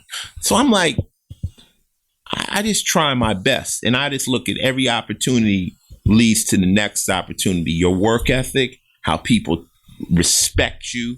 The movie might not have been good, but people say, man, he was great to work with. He tried it. He busted his ass, and that leads to the next job. How many movies have you done so far today, as of today? Do you remember? Shit, if you go on IMDb, it probably about 50. God damn. Probably about 50. I only claim about 6 or 8. No one could put you in a box. You're a man of many. Honestly, it's inspiring to me and many people. And that's what I was saying before we went on break. I think more people who, like even younger kids, should inspire and admire you, because to be honest with you, you're somebody that broke down a lot of doors, opened a lot of doors, and still spits game. To me, you're like an uncle, a bigger brother. You know what I mean? Like one time I remember you saying saying that you came to a point in your life where you said that everything you should do should be important. Yes. You know, it's kind of like almost like what you were just saying now. I feel like you're on a podcast or you show up to move or something, or if there's any type of, you know, it should be important. You gotta, you know, it's like, I think that when you're growing up, you make a lot of mistakes. You're trying to figure things out. They say if you live long enough, life will teach you how to live it. I think what you end up doing is you eliminate all the bullshit. Like, cut all the stuff off you really don't want to do. Just be straight up about it. You know, keeping it real is as much about saying no as it is about saying yes. You know, nah, I'm done with that. Just like we stopped doing the podcast. I'm like, it wasn't Final right. level, yeah. Final level podcast. I did it. I'm like, you know, right now, I don't have enough time. I need other time for other things. I'm trying to do a body count album. I'm trying to do this. I'm trying to do that. I have to focus on certain things. I think this importance, you know what it is, Pete? It's like, I think it's your energy. And being on a negative side of life where you're always trying to outdo somebody or do something dark or something, you're competing in an evil way. It puts a weird cloud in your life. Once you finally get at peace and you're just like, you know what, I'm not tripping with nobody. I'm not competing with nobody. I'm doing my thing. I don't really care. I'm not even concerned with what other people are doing. And what I do is going to be things I really want to do. That's when you finally made it. That's the place you want to be. That's the final level. The final level is inner peace. It's, you know, but you have to learn to shut off the outside. The outside will always try to make you feel bad about yourself. That's what they do. You know, like I always say, life is like a gym. If you look over here, there will always be someone in better shape than you. But if you look over here, there's someone that'll die to be in your shape. So don't trip. You're never gonna. People, motherfucker, walk up on me, like I said on Twitter. Somebody walk up, yo, Ice, yeah, you okay, but you ain't Dre. I'm like, yeah, well, you ain't Ice, motherfucker. Like, why ain't you worrying about me being Dre? You're neither of us. I'm not worried about being Dre. I'm just worried about being the best me, and getting that peace of mind. Not having people after you. Once you come from that, like I'm saying, sleeping with a pistol, all that old bullshit. To be not in that no more, to not really have that kind of beef, to not be in that world, it's a blessing. Some people that's success, man. Some people may never appreciate it if they never been in that dark place.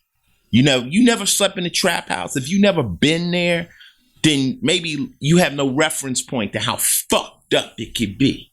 You know, if you never been put on a situation where you gotta, where the code of the street say you gotta kill a motherfucker. If you never had that dilemma, then you may not understand what it's like to just be mellow and look at some fish, man, and just chill. Because when you've been in that dark zone, if you ever sat in a room with motherfuckers and they like, yo, we got to go do this, that's a fucked up place. That's a fucked up place. And to work my way out of that world, I'm telling you, Pete, I'm going to be real honest with you. I feel that if I were to cross somebody, lie to somebody, steal, or do anything wrong, I think I would die. I think I would suffer instant karma because I've been so blessed to get away with so much bullshit I did in my life, and to be able to sit here with you and have a beautiful child and everything and life be so great.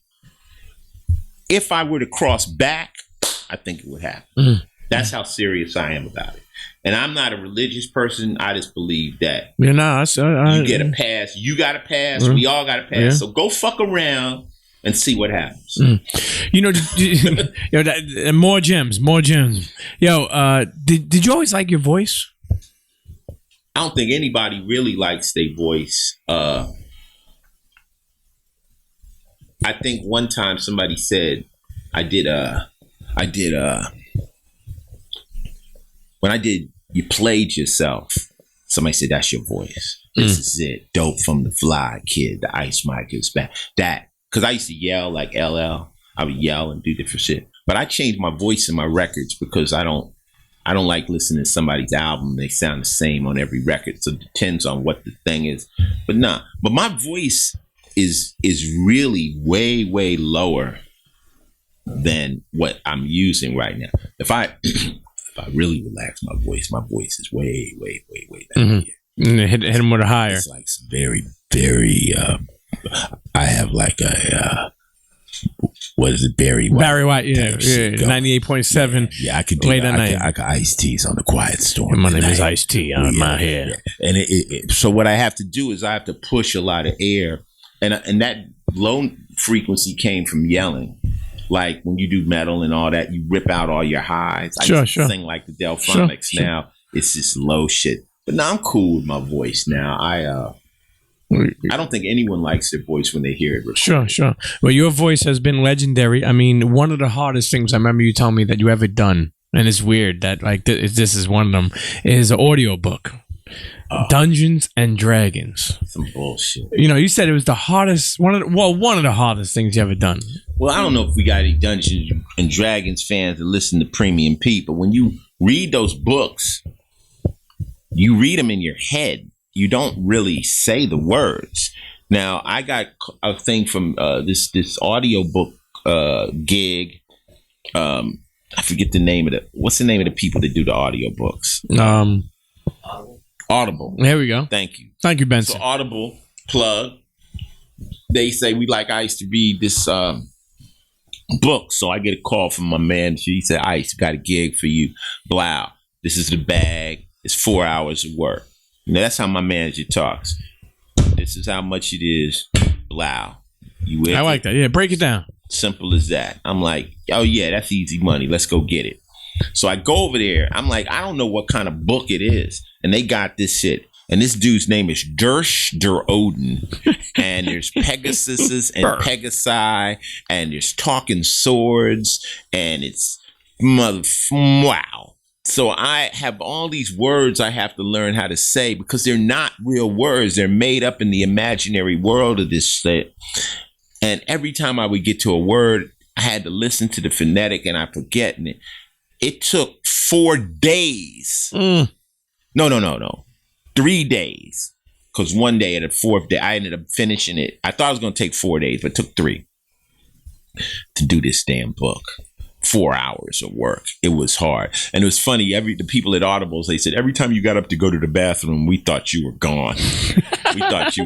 But I finished the book and it's legendary. People got Ice-T reading some crazy Dungeons and Dragons type stuff. You probably can Google it. It's on Audible. But like I said, I took the job and I had to finish the mission because I agreed to it. You know, I'm from the old school where a handshake means everything. And don't shake my hand if you ain't going to do it. So don't punk out of the deal. That's how you end up fucked up. So I agreed. I had to do it. What about something like even as a recent, the Geico commercial, which is legendary? Wonderful. How the fuck did that happen? And it's so classic because it's like they're like lemonade, you know, they're like iced tea, you know, you're like lemonade, you know, like. Well, for years and years, I've been too toxic to actually do ads. From Cop Killer, from my rap music, which is real hard and violent and aggressive. No real mainstream people would mess with me because they figured it was going to be some kind of blowback. You know, look at Kaepernick. Yeah. Kaepernick took a knee. I said, kill the cops. Yeah, come on, man. Nike going to endorse me? I couldn't even really endorse the president. When I wanted Barack Obama to win, I couldn't even come out and say I support him because I figured somebody would take me and try to smear him. Like, look who supports him, Ice-T, like the worst. So I would never get the call. Then I just started to get calls because what happened is all the CEOs of these companies now are Ice-T fans. Like they're our age. They grew up with us. So the fear is gone. So when someone says, is Geico, get Ice-T, they're like, yeah, I went to college with Ice. That whole taboo-ness is gone. Sure. So they call me and they say, we got a gag. This is the gag. You know, you sitting there, you the parent watching the kids, everyone's walking up asking for lemonade. That walking up there noticing you, the kids don't really know who you are. And you just keep saying it. I said, yeah, that's funny. And, thing of it is, I'm at a point now where you just got to have fun with yourself.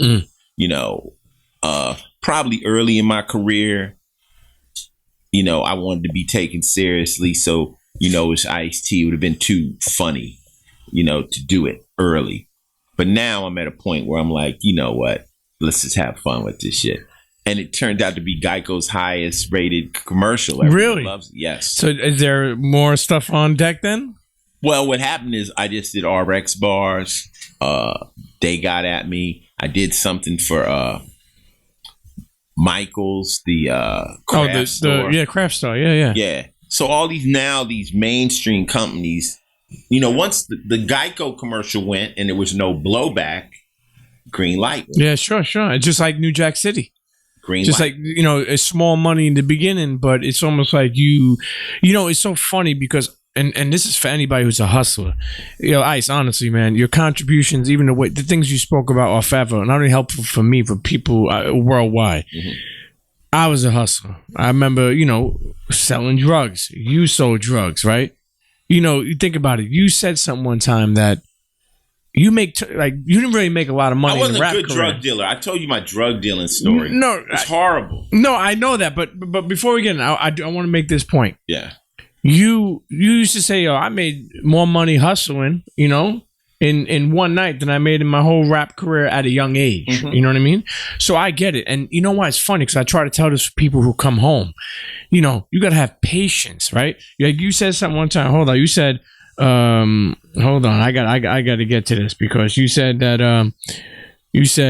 the money was little money when you did a movie, right? But it was small money. You said legit money will not seem like money to you when you start making it, but you're gonna save your life, right? And then you also said the money is not going to change you. The reality of where you are going is going to change you, and that's talk about going from hustling to legit money. When you're hustling, you're into immediate gratification. You have to learn about delayed gratification. I don't care if you're in finance, whatever it is. If you're really into legit money, you get delayed gratification. You say this investment will pay off in a year, 2 years. It's something you invest and it happens. With crime, it happens at night. Sure. It's immediate gratification, and you spend it like that. You spend it because you just imagine you're going to hit the next lick or you're going to get the next hustle. It's an adjustment period. The only difference is with legit. When you're legit, if you make a mistake, you lose money. If you're illegal and you make a mistake, you possibly could catch a bullet or lose time. Sure. Time is way more valuable than money. So if we're in a business right now and we lost $500,000, we all sit back. We grit our teeth. We say, oh, damn, I'm not going to be able to put that pool in or whatever we thought we was going to do with that money. But none of us is going to jail. If we in the streets and we lose $500,000, that's because somebody stole it from us. Now we got to go to the guns heavy or be a punk. It just the dynamics of any loss is so different. My drug dealing story, I tell people I never was much of a drug dealer. Like one time I bought a key of dope. I bought a key of cocaine, not heroin, but I bought a key and I'm like, I'm going to be a drug dealer. And I split it up and I gave it to all my friends to sell. Everyone came back short. Everybody. Every single one of them. God damn you, Ice. With a story. Oh, my sister did this. So I lost this. Now, what's the rules of the street say? How do I enforce Fuck on my you, friends? pay me. Can't do that. I was like, I'm not cut for this. So what I did is I finished it off and basically broke close to even and said, nah, I can't. I'm not cut. I'm not a violent. I can't do that. I can't. I'm not that guy. I'm just gonna put pressure on. More of the. I found it easy just to go steal it. Steal shit, yeah. more stealing shit was right up your alley. Yeah. I just drug dealing is too complicated. Another thing I want to say is, let me just make sure it's over there. Another thing I want to say, Ice, is that real talk, and this is like some family shit because I believe in family a lot, and I think my style. Yes, sir. You lost your mom when you were in the third grade. We spoke about it. I know that you were there, right? When your mom took a heart attack or something like that. Yeah, I was sitting in her lap, And she leaned her head back and she started breathing. And my father, we lived in a duplex house. He moved me next door. And then you just saw the ambulances come and all that old shit.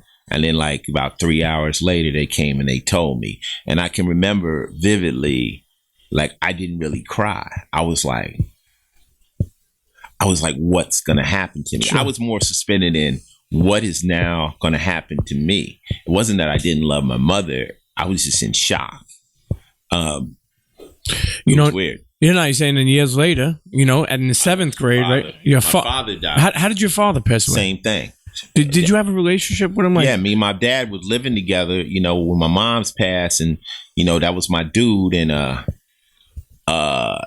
you know, he got sick, you know, he died from a heart attack, you know. That's why when I go to the doctor, they check my heart and they say, I got a healthy heart. Sure. I got a healthy heart. But my father was a straight up worker. You know, he was on the side, like he dressed like a player and a hustler, you know. And once my mother passed, you know, of course he was running around to had different women and stuff like that. But he was like one of them worker dudes that would come home and dress like a pimp. Like he was a slick dresser. But he after hours, he had a job. Yeah. You know, he had a job. And I never forget one time my father disciplined me. When my father never spanked me. But one time he hit me in my chest. And so we were in the eating breakfast, and I had a lady named Miss Sinoni. She was like a housekeeper to help hold the family together. So she was in the room, and my father was sitting at the table, and he said, well, when you come home from school, get your homework done before you go out, right? I must have tried to pop some shit off. I tried to mumble some shit. So I stood up and I stepped around the table. Dog stood up and hit me. Boom! He hit me in the solar plexus. And if you ever been hitting your solar plexus, it feels like electrical shock to your body. So he knocked me on my ass and he stood over me and he pointed at me and said, you talk shit to me when you can whoop me. And I was like, yo, this nigga got superpowers. Like, what the fuck? What kind of zap gun punch did he hit me with? Like, my body was shaking. I was like, ah! I never fuck with that man, ever. I never fuck with him. At that point, he had full and total control. Like, I used to come home and try to creep past him. Like, he be reading the paper. I'm tiptoeing past. I was like scared of my father at that point. Never had to really belt whoop me. Just one good swift punch in the chest got me straight. And I was in high school. I was in junior high, 7th grade, and I get called in the principal's office, and they had all them faces. And I knew something bad had happened. They say your father just passed. Blah blah blah. And from heart attack, and I same reaction. My same reaction was like, so what's gonna happen to me? Like, what goes on? And that summer, they said, you're gonna go visit your aunt in California. Get away from all this.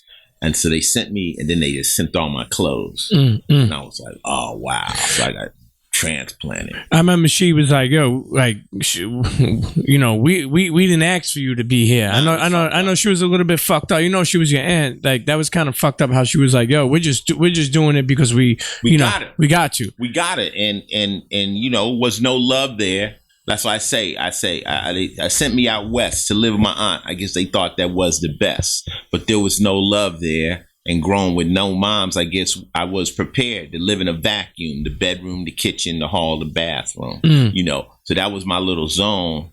And but I didn't leave home much. I didn't like LA. I didn't have no friends to trust. Got bused to a school, blacks and whites. I guess this shit was cool. But by high school, I changed. I didn't want to bus. I didn't want to play the game. I walked to Crenshaw High.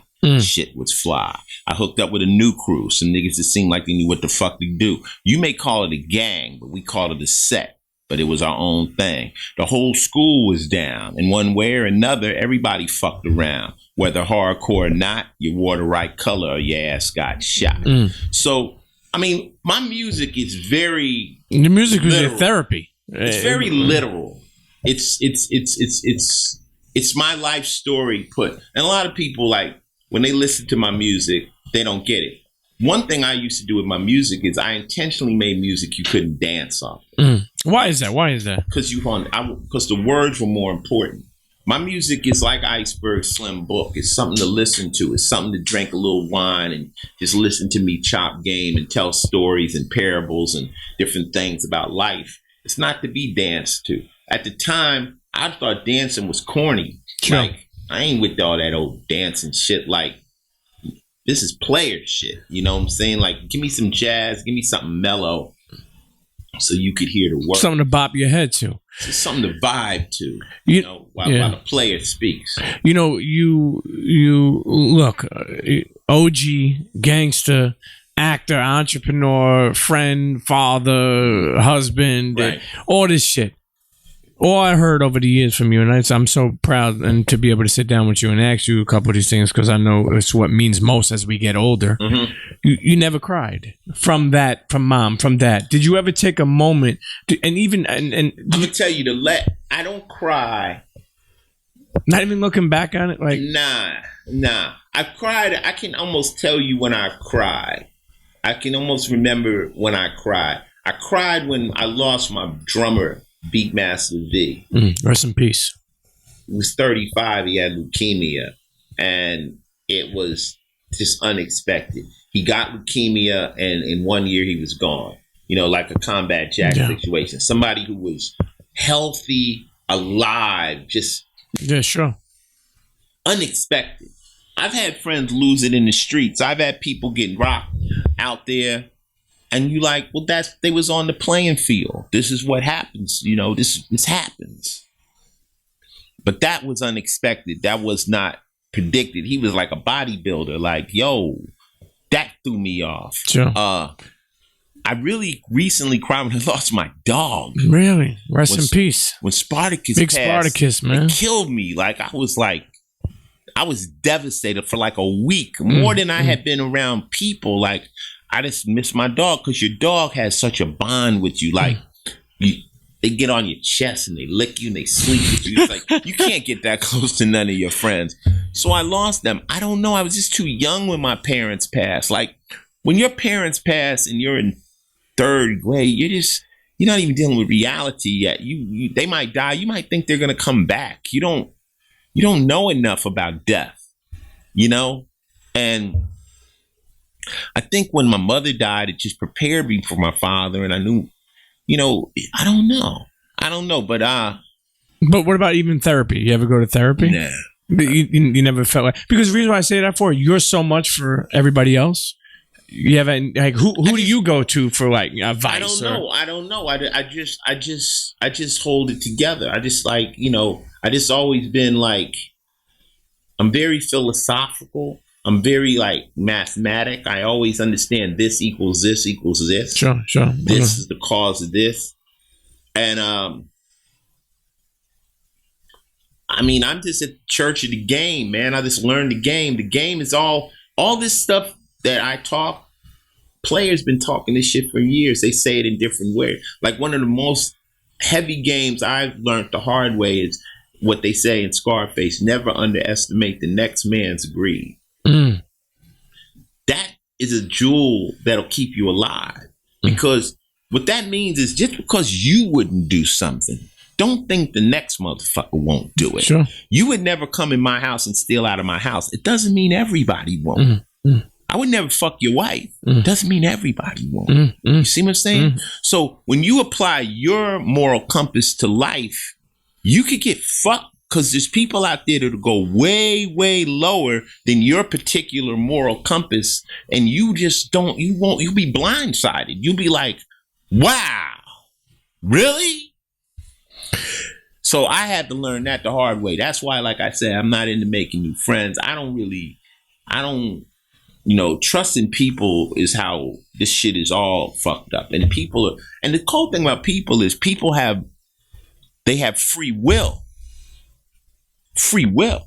How many times have you done something and you didn't even know why the fuck you did it and you regretted it? So even your best friend could go left out of no motherfucking where and then be sorry. So it's like humans are very, very dangerous. At any moment they can flip on you. You know, so that's why I like my dog so fucking much. I don't blame you. I mean, more stuff of what you spoke about that really sits with me. It's like, I remember you were saying some guy was selling you cars, said you have everything you need. You have pants. Yeah. You have shoes. Your rent paid. Yeah. Right? He said now life is about what you want, right? You said, and then I remember you saying this extinct. I think it might have been like on a Master Pale thing or whatever with Bill Adler. Shout out to Bill Adler. But you said no one needs a Ferrari. No one even needs Gucci sneakers. Don't need it. So what do you want? Like that, and I think that's something to tell people. Like people should listen. Like, you know, I just want to be happy. You know, but happiness is difficult because your friends won't be happy. And if you care about them, if they're not happy, that's going to infect your happiness. You really would love to see everybody that you love doing well and never have a problem, but that's impossible. That's not going to happen. So happiness is something that you never really are going to achieve because you know, it's like the perfect moment. It's never going to happen. You got to find the balance. And during that perfect moment, you're going to be on so much on edge, waiting on something to go wrong, because it always does. So my thing is, like Brad Pitt said, he says, whenever I'm having a good time, I really try to enjoy it because bad times are coming and there's no way around it. Your friends are going to pass. People are going to get sick.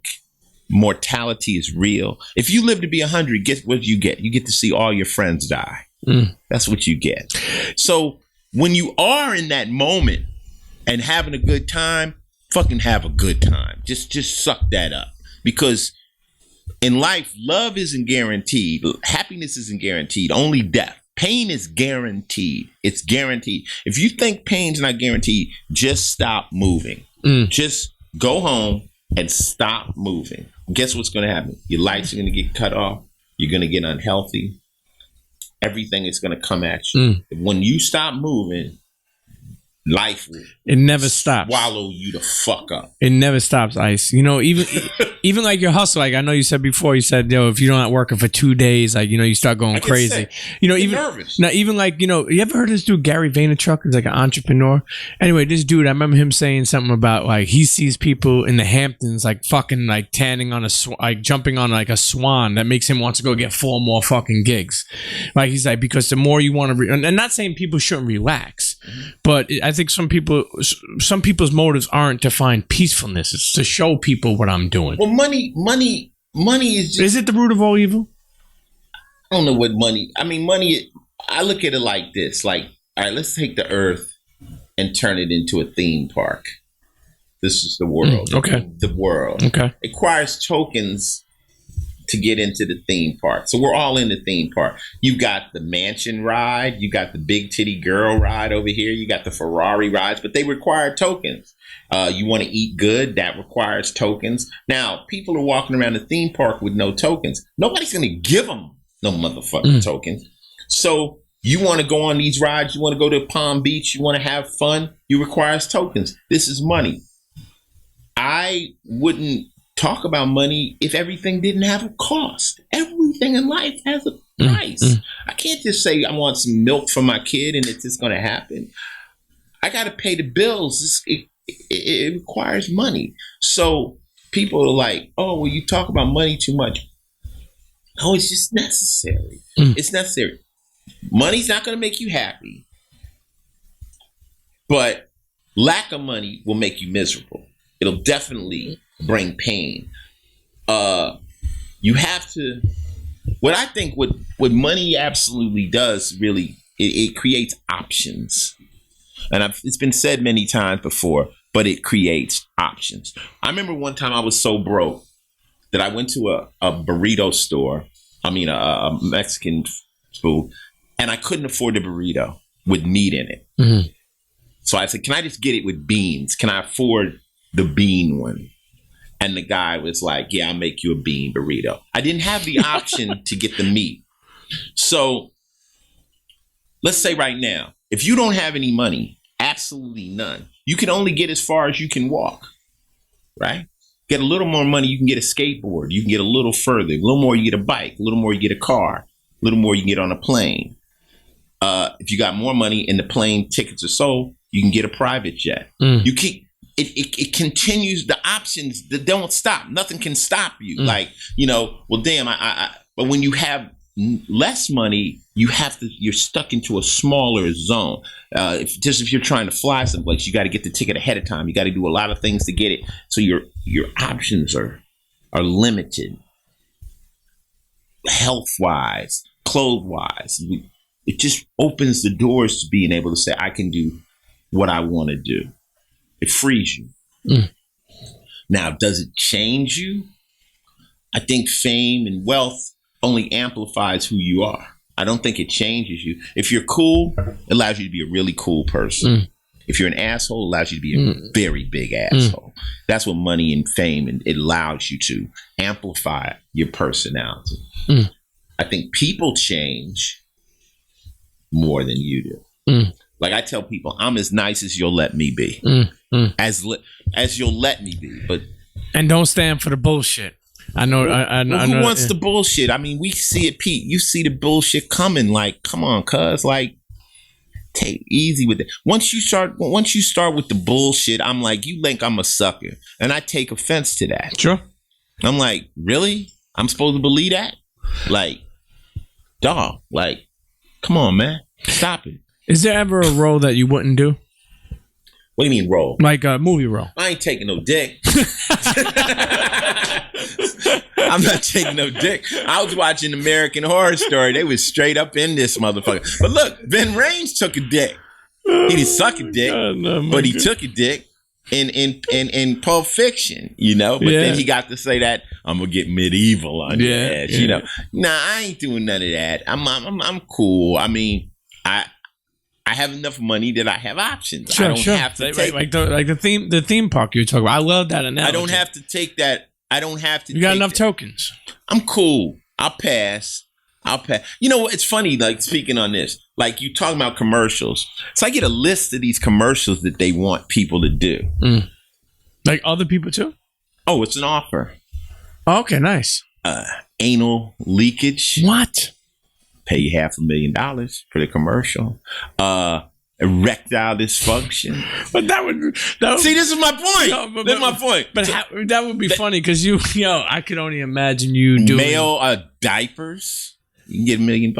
Male what? Male diapers. Adult diapers. How the fuck would you look? Hey, but listen. No, they got saying. $1 million.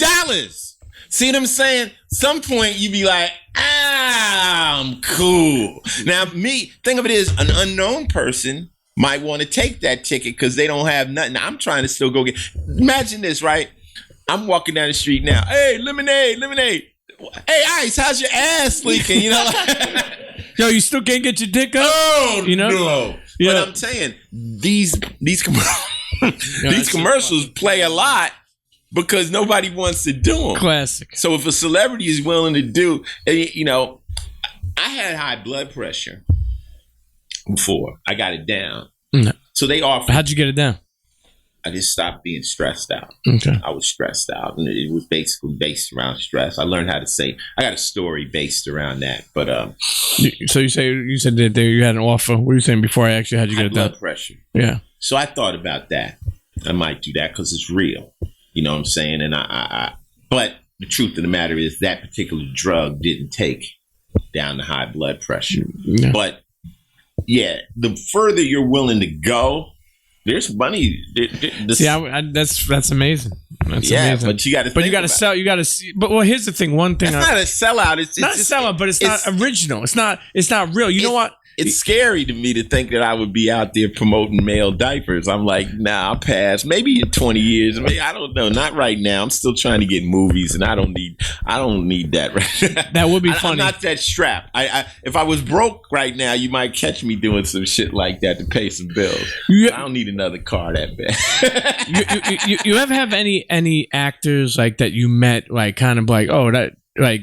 I'm explaining to you why. I heard Ray Liotta on this dude Mark Marone's podcast, and I love Ray Liotta. I love Goodfellas, and I remember him saying like, "Oh, I don't understand why actors act like assholes because it's pretend. We're making believe. Like crazy thing is, I never even knew Ray Liotta never got into a fight. We're talking about a mafia guy that we portrayed as like a tough guy, never got into a fight, and he's like, yo, we're basically playing make believe. Now, Don't get me wrong.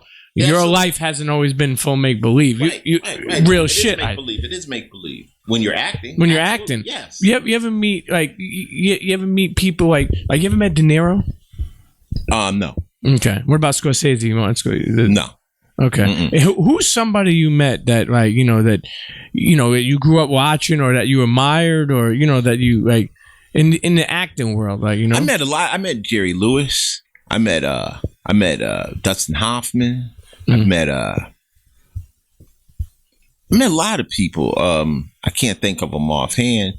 People just come up to you too, fans too, and stuff like that, to work with each other. Because doesn't movies work? Obviously, actors are cool. Every once in a while, I've never really ran into no asshole actors. When I met Denzel, he spent a lot of time early before we started scene, just being cool with me, just letting me know, leveling the field, chopping it up, being friendly.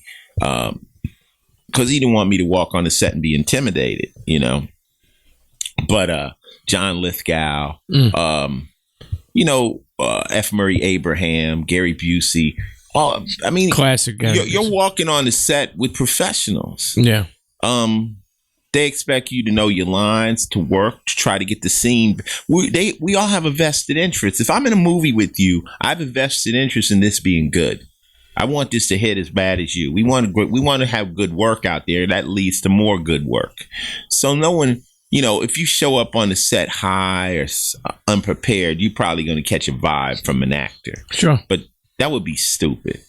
And usually they know that before, when you're being casted, they want to know how professional you are. Mm-hmm. What about Wesley Snipes? Business. Yeah. Wes was the business. When I did New Jack City, Wes came in. He had his script in a folder with a leather binder on it. Me and Chris Rock had our script in our back pocket. We like, oh, this is what real actors do. He had notes and shit, But when you work with Wesley, he's so good. Like in that scene in New Jack when he said he killed my moms, I believe the shit. Like he says it, and it's easy to react to it. When you're acting with somebody, if I grab you and I tell you something happened and you really believe it, you're going to give me a real reaction. Absolutely, sure. If I'm whack, it's hard for you to come off because I'm not, so it's a give and take, but I've been very fortunate and be on Law and Order 20 years. I've acted pretty much every day for 20 years. Sure. So it's many different actors, and they do it effortlessly. The little kids blow my mind. Little kids come on there and they'll jerk a tear and cry and scream, and then they go cut and they'll get back on their phones. Oh shit! And they'll laugh. They'll show you pictures of their school. And they go action, bam! They just drop right off into it. It's amazing. It's a acquired skill. You know that part where you were running after Pookie. In New Jack City, running after. Was that really like? Were they following you running, or was that just a lot of clip scenes? That was the first day of shooting of that movie. The first day of shooting, and my dumb ass, I show up there. I want to do my own stunts. So, the main stunt coordinator named Jerry, he was like, "You want to do your own stunts?" They had a stunt dude there, dressed like me and everything. I'm like, yeah, I'm badass. Dude, I ran all over Harlem. I ran up, down steps, over this, up and down. Oh, man. So by lunch, my legs were totally seizing up. Like, when you haven't ran in a while, my legs, my thighs were hurting. So I'm like, yo, Jerry, how about I just run into the camera? All this stuff running away from the camera like that. He goes, I like to let actors figure that out for themselves. That's why your man is here. He's your friend. He's here for you. So like when you see the scenes like where I'm running across the park and it's my back, that's not me. That's somebody else. Because at that point but all the jumping and all that I was doing, I went in pretty gung-ho. But learn to respect your stunt man. He's there for a reason. And I shot Chris Rock at his ankle and shit. That was wild. And we just went in banging. And the guy that did the bike stunts, guy named Jay Lash. Yeah. He's now one of the number one stuntmen in Hollywood. Really? Yeah, that was his first gig. He was like a BMX bike rider and motorcycle rider. And now he's hot. I saw him on Jay Leno's Garage. Shout out to Jay Lash. Going back to Cop Killer for a second, when you made that, it's funny because the government came after you. Yeah. And take us through a short story of that, but more importantly, like, what do you think about cops today? Because at the same time, Cop Killer wasn't only, you didn't only hate cops. You said there was a lot of good cops. You know what I mean? Well, Cop Killer's story goes like this. We got a group called Body Count. We're in the rehearsal hall and classic, but legendary. Yeah, man. And I'm singing Psycho Killer by the Talking Heads. So I walk in the room, Psycho Killer, and my drummer, B Master V, the one who died, the one I cried over, said he was so hood. He was like, "We need a cop killer right now." I'm like, "What you talking about?" He said, "Yo, cops is out of pocket. This is pre-Rodney King. Sure. They just killed Whack. They did this. They did that. They shot this guy." He said, "Somebody took off on the cops. They might check themselves." This is like his words, like, meaning if somebody were to shoot at the cops, they might check themselves, but nobody's really bringing it back to them. So they just getting crazy, right? So my brain started thinking, I said, what if somebody snapped and went on a rampage killing cops? So I created this character who was riding around shooting cops. It wasn't me. It was a character I created. So we make the song. The song is hot. Everybody loves it. We do Lollapalooza. We singing it. Da-da-da-da-da-da-da-da. Everything is good. A year later, we get a thing from the Fraternal Order of Police out of Austin, Texas. And they're mad at this song Cop Killer, and they're mad at Warner Brothers Records. They were never mad at me. They were mad at Warner Brothers for giving me the platform to do that, yeah.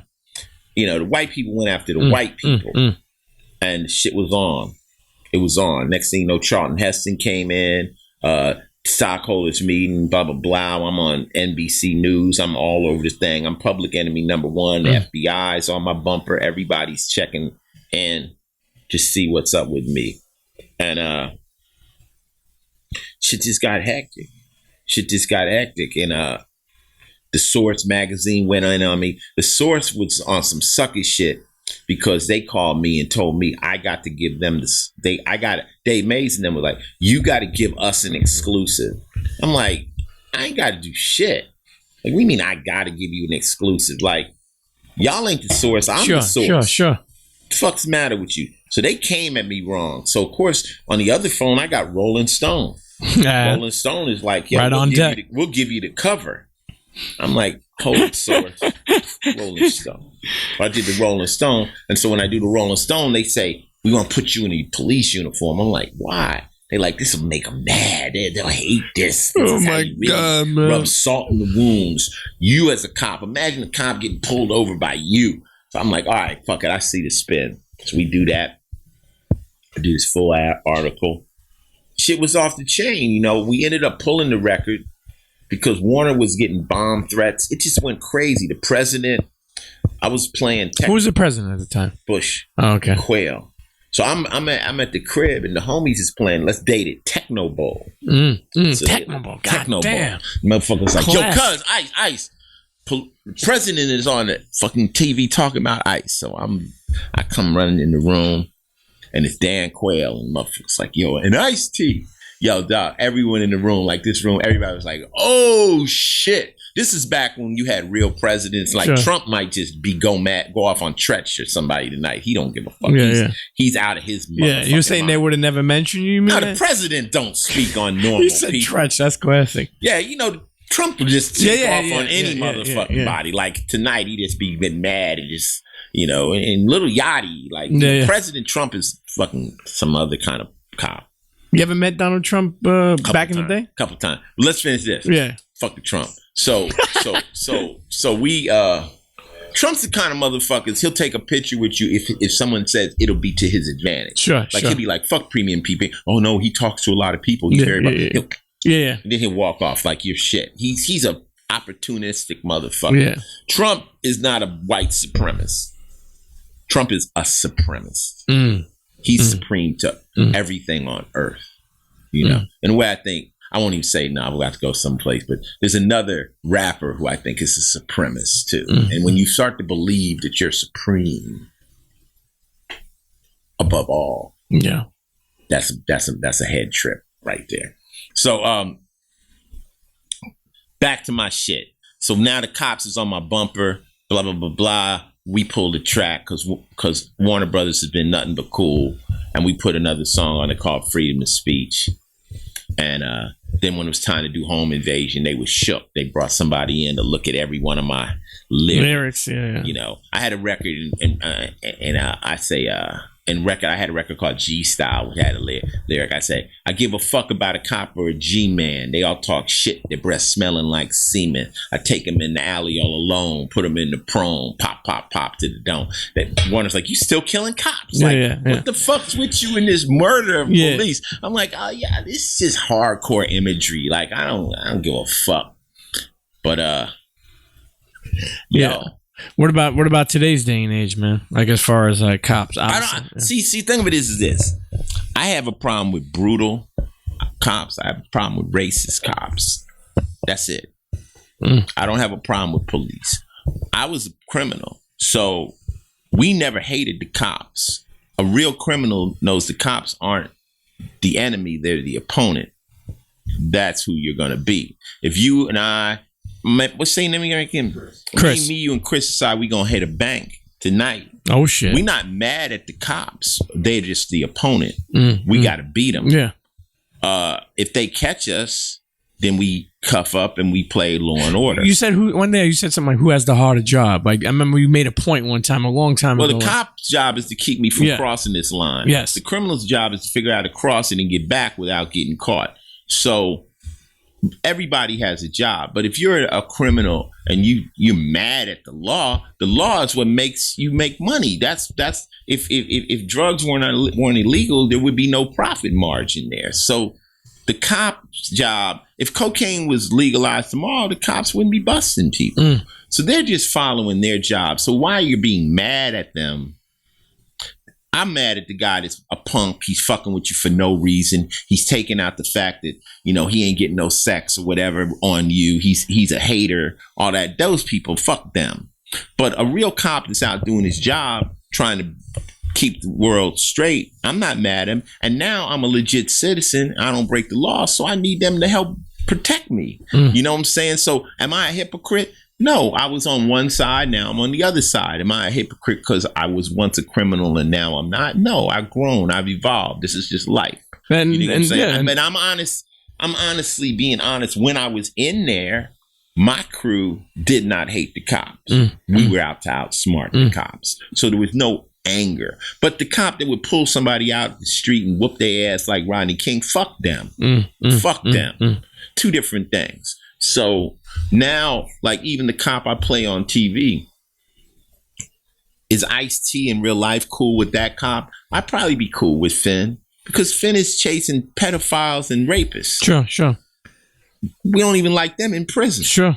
So he's a cop. He's not out busting kids for joint. He's not running up whooping kids' asses in the street for nothing. He's after the worst of the worst. So even though I am playing a character, in real life, I could be cool with that particular police officer. Didn't Dick Wolf say something to you like, what kind of cop we need, Ice? Like, I remember you saying, like, he was like, you know, what would your version of a cop be, right? What happened was when I got the job, I was like, no, another police officer, you know. And there's a reason they keep casting me as a police officer. It's because when you cast people on type, it's not much acting. So say when we do another gangster movie or whatever, and I play the boss or Bob, whatever, not much acting going on. But if you cast me as a school teacher or a cook, what you get is a cop or a cop with an interesting dynamic, a different kind of cop. But I know personally that in street crime, the higher you go up the food chain, the more the cops are like criminals. The more they look like you more, they talk like you more. Have you ever seen the guys that go after the mob? You think they wise guys. Sure. They like that Donnie Brasco story. So when you're in the dope game or the crime, the cats you're up against look and talk and act just like you. They just got a badge. So that's what Dick Wolf wanted. He wanted a cop with a very heavy street sense. Now, I know one thing from acting is it's easier to get a street cat to act like a square than get a square to act like a street cat. Just the way we carry ourselves, the way, just the voice of it is authentic or not. You can feel it. You can tell. So he came at me and he said, Ice, I know you don't like the cops. That's what he said. And I said, nah, Dick, I don't hate the cops. I'm just, I don't like brutal ones. Okay. But you admit we need them. I'm like, absolutely. I'm like, I got kids. I need somebody out there. I mean, motherfuckers would go buck wild. This ain't the purge, shit. Sure, absolutely. But I said, he said, but okay. So play the cop we need. That was his note. So I try to imagine if I had to be a cop, where would I draw the lines? That's why Finn ain't really busting people for bullshit. He stays out the way. So yeah, you on this show, you've got a cop with a kind of an Ice sensibility. But Dick Wolf also told me, he said all great actors play themselves. So he says if you meet Nicholson, he's very much like the characters you play. Pacino is very much like that, or De Niro is very much. You're playing something that's very close to you. I think Eddie Murphy, we know Eddie Murphy, and his characters are very much Eddie Murphy. So, but playing a cop, one thing, playing a cop and a gangster are the exact same acting. Exact. So if the scene says, I got to sit down with you and Chris and I got to talk some shit to you, I'm acting the exact same way, whether I'm a gangster or I'm a cop. I got a gun, I got an attitude, and I got consequences if y'all don't go along with what the fuck I say. It's the same exact vibe. If I tell you, Chris, walk in here and you the police, you gonna walk in with a swag and you gonna tell us what the fuck's happening because you the law. Or if you same shit, it's exactly. Same acting. Yeah. As we wind this episode down, Ice, I mean, it's like you're fucking. This is part one of a 20-part miniseries. You're fucking. I know. Actually, that's what you need to do. So you don't have to commit every week to a podcast. You need to do like a season. Because you official like that. A spoken word, long, drawn out. Maybe we could do that one day. We could set up and figure out how to do it and do a long one, like the first.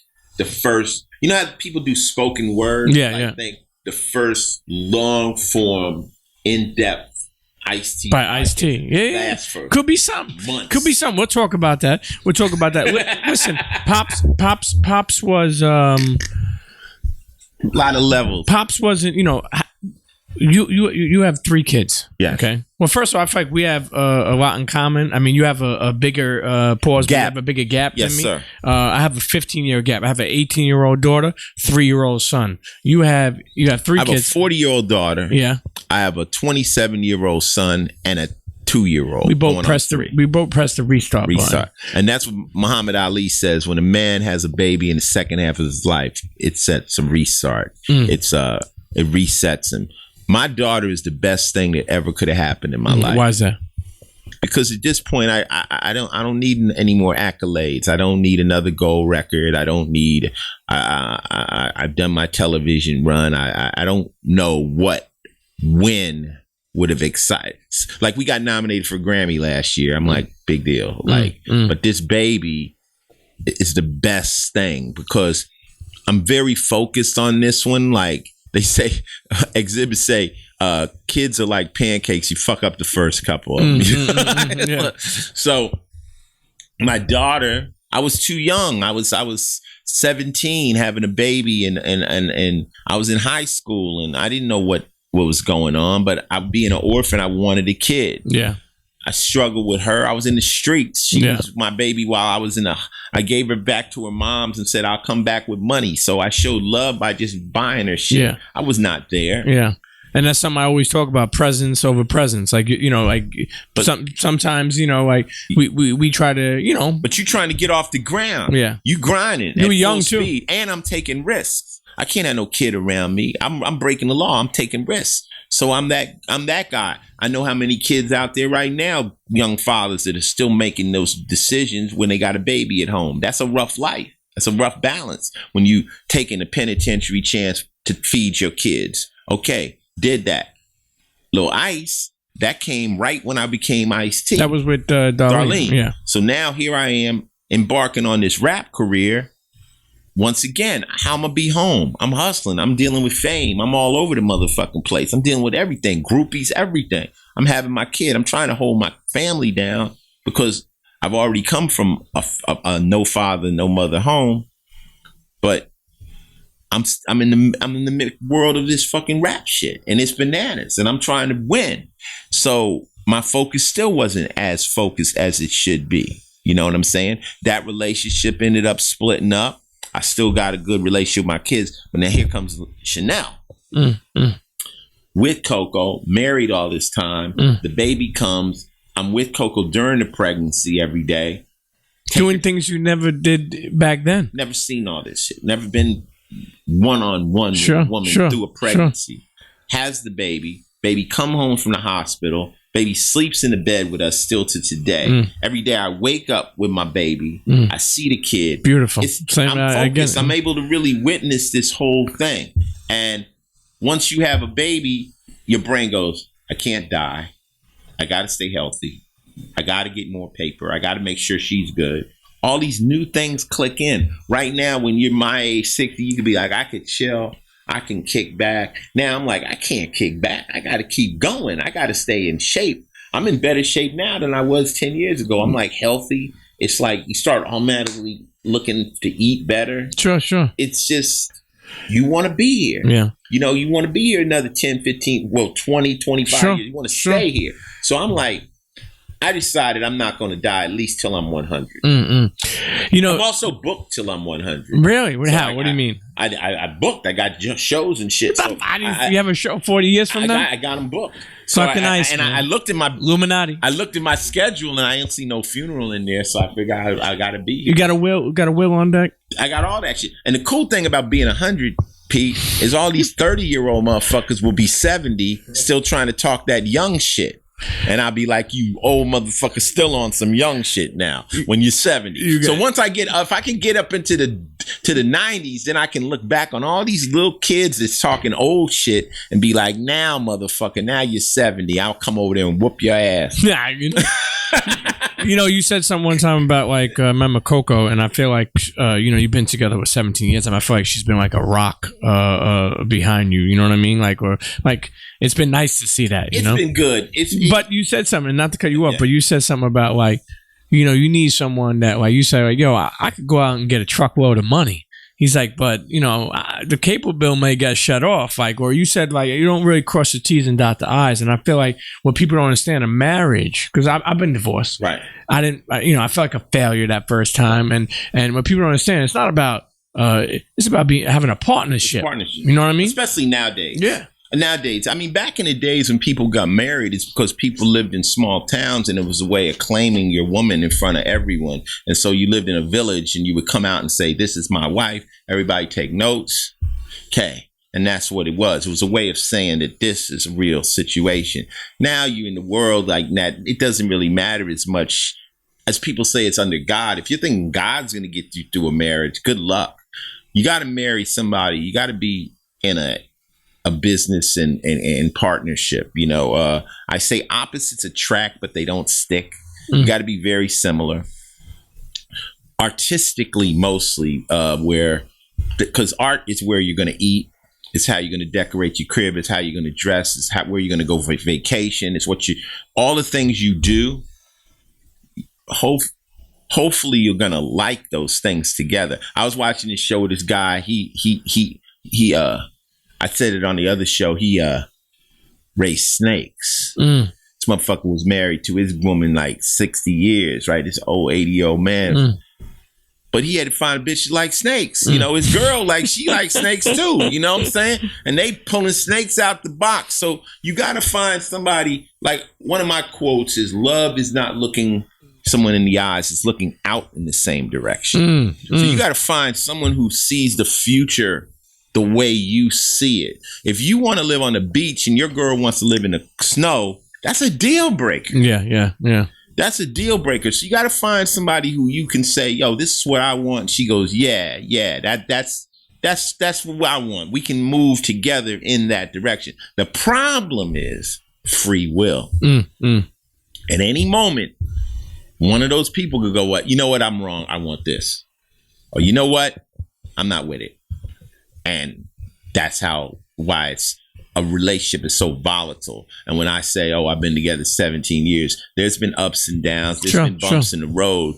But at the end of the day, we always realize, you know what? This is the best situation for me, regardless. I might have went this way or that way. But you know what? This is where I need to be. And that's where we do that with friends anyway. We go, yo, man, I was tripping. Now I'm back. This is life. But it's difficult. That's why it's celebrated when it's pulled off. When you say, "Oh, I've been with somebody 20," whoa, that's celebrated. Next month, my mother, we're having a party to celebrate her 50th wedding anniversary. Wow. See? 50. And it's crazy. I'm being honest, Ice, and this is not turning into a fucking marriage counseling episode, but I don't think we'll see that anymore. But as we move forward, 50 years. That's real talk. Yeah. But back in the day when they said better or for worse, they really meant it. Yeah. They wasn't on social media with the girl saying, my man left the toilet seat down. Fuck him, girl. Yeah. Fuck him. You can get somebody better. Get on here and have niggas send money to you. Or change their status. Or change this. If you think about how many people like Facebook is the root of all evil, and that's why I left 5-6 years ago. I never came back. Yeah, I don't do that. Them motherfuckers won't delete either. Like I'm like, they're like, we'll be here when you come back. No, motherfucker, I'm not coming back. Mm-hmm. You think about it, like you had a crush you grew up with, you know what I mean? You married now, fucking you connected on Facebook, status like married or in a relationship. Now all of a sudden changed to single, motherfucker. Like okay, let me. It's an open invitation. Let me tell you, man. You fuck up somebody, will take somebody. It's so easy now to leave because you got to look at you got to look at your bubble, and you got to realize whatever your household is that's your bubble. And concentrate on that. Concentrate on the people in your immediate bubble and stuff. Now, the people on the outside want in. Don't think they don't. There's people out there that want in. I mean, everybody's going to look and say, damn, I want some of that. And, you got what everybody wants. So you have to be, very cautious and take it in stride. But, I say you don't guide life, you ride life. Well, no one knows what's going to happen tomorrow. And I don't know if I'm going to wake up tomorrow and you are going to be as cool with me as you are today, even as a homie. Yeah, I don't know what the fuck's going to happen. So hopefully, you hope for the best, but prepare for the worst, So I don't know. I always say, everything is good today, man. Let's hope it stays that way. Because shit is so volatile. Anything can happen at any given moment. Especially this day and age. Fuck social media, though. I mean, it's good. You are... Hold on, because you are good on Twitter, so don't even... At final level. If you want to go... If you put on a fucking helmet and come in there with your motherfucking Kevlar and everything. Yes, Kevlar. You heard that. Kevlar is very special to understand. Come in there, because I'm going to take your head off. Come in there, you get one chance, say something stupid, you block. Or even what, I'll put you in the mute where you can just yell at me for the next 6 months and I won't even hear that shit. Final level, Ice-T on Twitter. I love some of my favorites. Who the F told you this was going to be easy? That's right, all right? Because... Who did? It ain't fucking easy. Somebody say life was gonna be easy ever in your life. Somebody said it's gonna be easy. No. So what the fuck you looking for? Go on. Daily game. In life, obstacles are just that. Things that are difficult to get around, but they're not impossible to pass. Just require more work. So you have to identify an obstacle versus a wall. In other words, if you want to be a woman and you're a man, that might be a wall. But nowadays, you might be able to become a woman. I don't know. But certain things are wall. Like if you're black, you're always going to be black. That's a wall. You're not going to be able to become white. But other things are just obstacles. And we have to get over obstacles. They're easy. You just take a little work. You got to figure out how to work your way around. Another good thing about obstacles is you might see somebody else on the other side of the obstacle. So you'll say, damn, I can never get on TV. but I just got over the obstacle. So there's a way. I just need to figure it out. Until someone breaks that obstacle, it might seem impossible. But we thought no black man could be president. Amen. Amen. You got the art on your wall right there. He made it over it. So now it can be done. So every time someone breaks those barriers, everybody goes, oh shit, it can be done. That's good. Here's another one. Up early, traveling this morning. Chanel's my road dog. She's been on over 75 flights. Hold up. How old is your daughter, man? 2. Okay. All right. God bless America. 2. But she comes with us everywhere. When we were going to have the baby, Coco was very concerned because Coco rides out with me. She was like, damn, I don't want to end up, in the house. I'm like, no, you just tuck her ass up under your arms, bring her along. Chanel's on tour with us. She's out there seeing the world with us, so... God bless her. Yo, here's the last one. I mean, just go to final level. I mean, just daily game. Make sure you're doing what you want to do, not what you think people want you to do. It's your fucking life. You think about that shit, man. Like, it's honestly... Well, a lot of people are living for what they think. I understand if your parents want you to do something, that's different. But if it's not your parents and you're trying to fulfill what other people think you should do, you're not living your life. You have to have the courage to. I wouldn't have done a rock band. I wouldn't have. There's so many things I wouldn't have. When I started rapping, my boys was like, "Yeah, you finna go rap, nigga." Like you have to have the courage to do yourself. I'm a black guy. You gonna marry a white girl? You worried about what the black community are gonna say? Fuck you. I'm doing me. I dig this. I'm only here for a short period. I'm doing me to the fullest. And if anyone got a problem with it, that's their motherfucking problem, not mine. I don't have a problem with it. That's your problem if you got a problem. Fuck you. Talk about it. The only person I'm really concerned with are people I love. And that's a small circle of people in my camp. And if they have a problem with something I'm doing, they know how to address it. And I'll reconsider and I'll think about it. But just outside people, I could care less. Like when you're on Twitter, imagine this, Pete. Twitter is like taking a soapbox and standing you on it in the middle of the park and having thousands and thousands of people standing around. And I just pointed you and said, what do you think about Pete? Oh, he's handsome. Oh, he's fuck up. Oh, he looks like this. He ain't shit. Oh, I think he's cool. I like his sneakers. That's all it is. It's just a big chat room, a global chat room where everybody can weigh in on any fucking thing. But if I walked into a room right now and I say, I think Allen Iverson is dope, and you say it's dope, and you say he's dope, and you say he's dope, my man is just going to say, nah, just to fucking throw a wrench into the goddamn conversation. So that's what trolling is. People are just out there trying to get reactions and bullshit. So you can't take social media seriously. I always say, you want to understand social media, broadcast, don't receive. Broadcast. Just put your shit out there. Don't read the comments. Just put your shit out there for whatever reason you're doing it. The reason I'm on social media is because I use it to let people know where my shows are, a little promotion for this, that, and the third. And give daily game, man. I have a little, maybe that's my therapy. You asked me about my therapy. Maybe my therapy is sharing my experiences with the world. Sure. Maybe that's me giving back.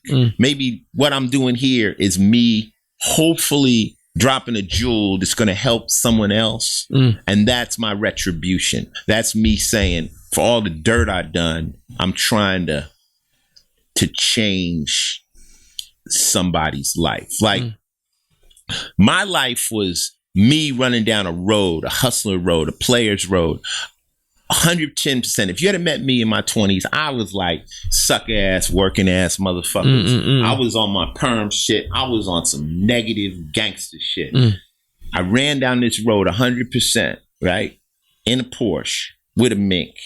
Got to the end and all the homies is gone off the edge to penitentiaries and they're dying. All right? And I look and I see it and they're falling. They're saying, ICE, don't come here. My whole life, you've known, I've been running back up the road yelling, don't go that way. Don't go that way. That's all I've ever done in my life. That's what I've done in my music. Do not go that way. And you can take it or leave it, but it's from the heart. It's real shit because there's nothing down there but devastation and pain and drama. I don't give a fuck. You can put me in a room right now with the biggest gangster, drug dealer, hustler. He could have 1 million Lamborghinis and shit like that. And I'm just like, cool, dog. Like Meth said, have you so hot I won't even stand next to you. I'm like, cool, dude. I'm cool. I don't need to come to your crib. I don't know when them niggas is coming, but they coming. If the motherfuckers ain't got the windbreakers on, they got the ski masks. You know, somebody's coming, and I'm cool with it. You got any books you're reading? Any books you suggest to people? Oh, just read Art of War. Art of War, classic. Read that. You know, it'll give you all the game you need to know. You know, two of my favorite quotes is, before you go to war, you must consider the expense.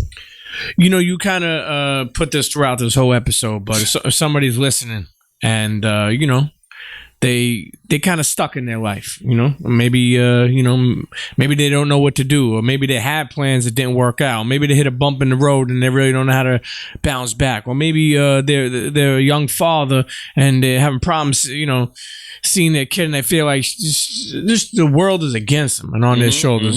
I've been there. What would be some advice you have for them? Don't look for help. Don't expect help. Like, first off, eliminate everything around you that's holding you back. All the negativities, all your friends. Don't take advice from people you don't admire. Don't listen to your boy about your girl if he ain't got no girl. Like, don't listen to your broke buddy about money. Understand that if you go for a negative route, there will be a payoff, but hopefully that payoff will come before the other payoff, which is going to be the drama. The game eventually and always evolves to gunplay. At some point, you're going to have to kill somebody, or it's going to go there. It always goes to that point where someone's disrespected, someone gets robbed, someone has to kill somebody. So if you're not cut for that, if you're not going there, just get out. Sure. Don't go there. Now, don't look for help. Come up with a simple plan that's going to make you a baby step, and just keep taking those baby steps.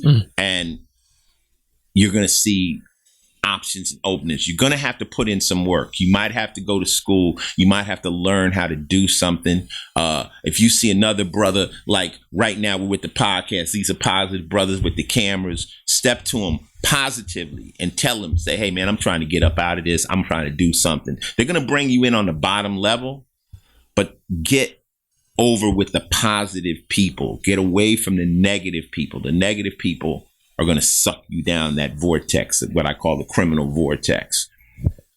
You can pull this shit off, but you got to think of what you're doing. Maybe you're getting high. Weed ain't going to make things better. It's going to make you not think about it. Like, weed will have you be like, I need to go to the gym tomorrow. Like, you know, all that. Just believe in yourself. Like, I had a lecture the other day, and I was talking to some kids, and I was telling them it was fucked up. And I told them they could do it. And the kid stood up and says, I can't do it. You're lying. It can't be done. And I said, so what? I'm smarter than you. I'm flyer than you.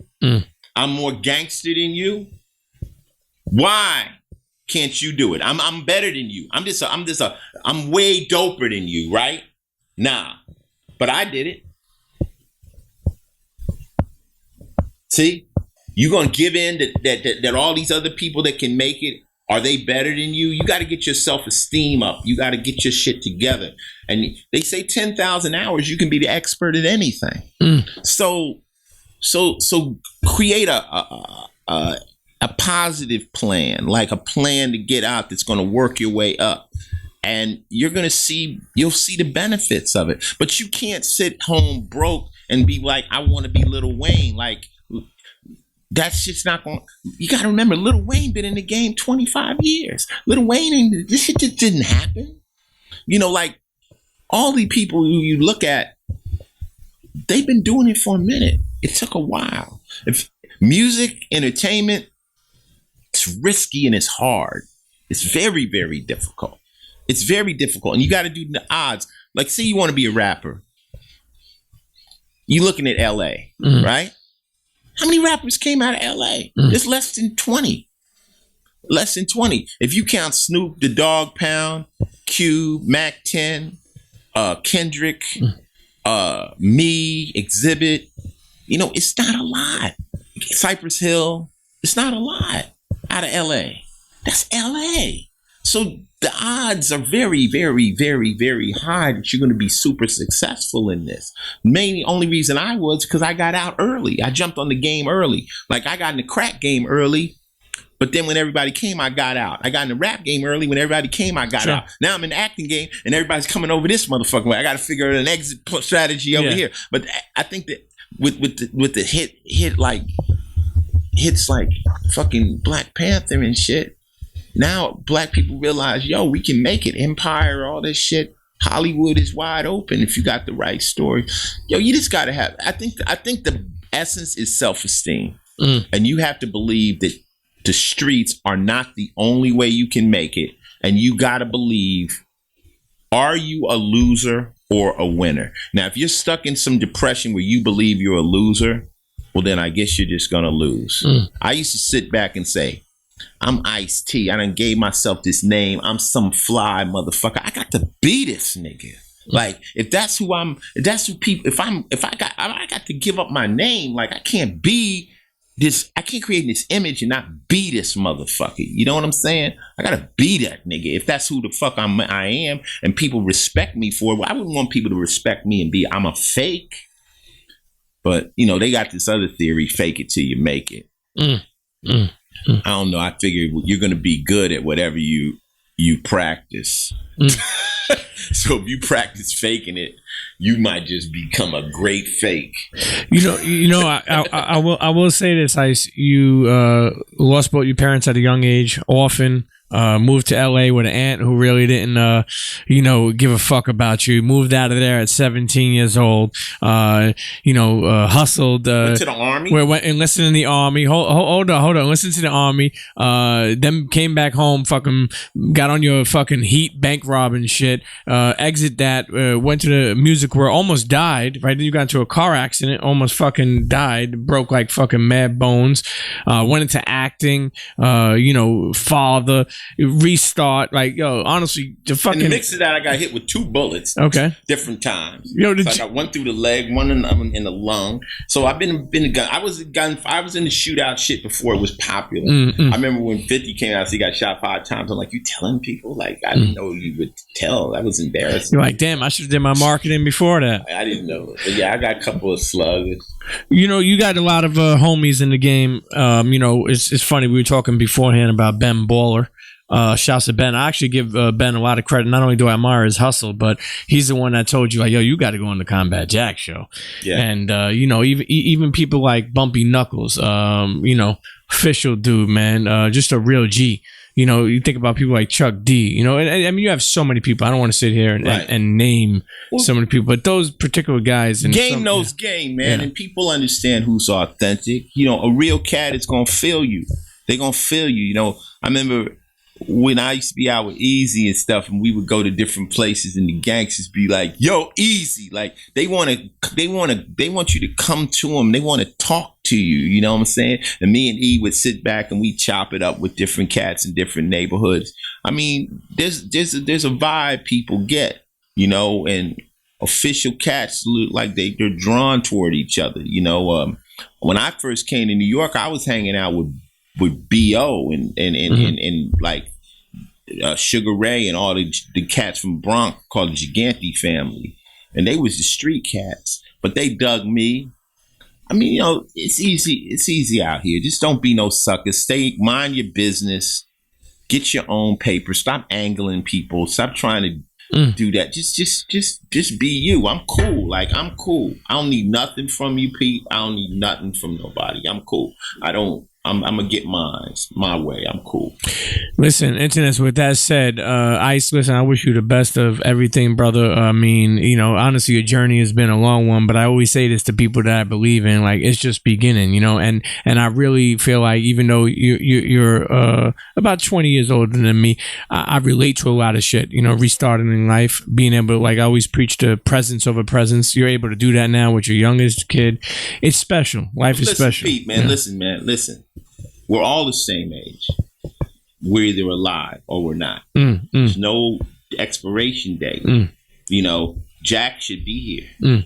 A kid can pass at 20, 25. So it doesn't matter. You're either here or you're not. None of us, we're not all promised in this room we'll be waking up tomorrow. So we're all the same age. It's just, you're just here or you're not. Well, if I do wake up tomorrow, I'm going to hit you at 6 in the morning. We'll be here. You know, some of us have just been here a little long. Oh, shit. Who's that? They bet. Internet, listen. We at Ice's house, the legendary. That's the dog. Dog guy again? Huh? Listen, Internet, the one and only, the legendary, the iconic. Okay, we can't even cover everything in one fucking episode, but it's been a blessing to sit down here in his crib. It's luxurious. I'm looking at a saltwater tank.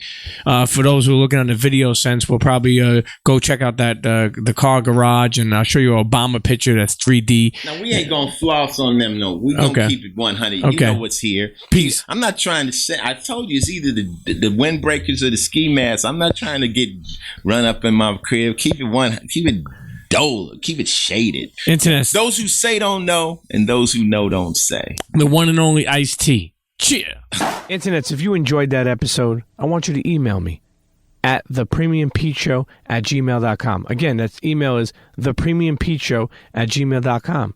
Let me know what you thought. And listen, all my advertisers out there, all my big businesses, my small businesses, whoever, a friend, a store, you want to advertise on the Premium Pete Show? Email me at thepremiumpeachshow@gmail.com and let's get working. Okay? Make sure you subscribe, rate, leave a comment on all streaming platforms of the podcast. Tell a friend to tell a friend, and we'll see you next episode. CHEA.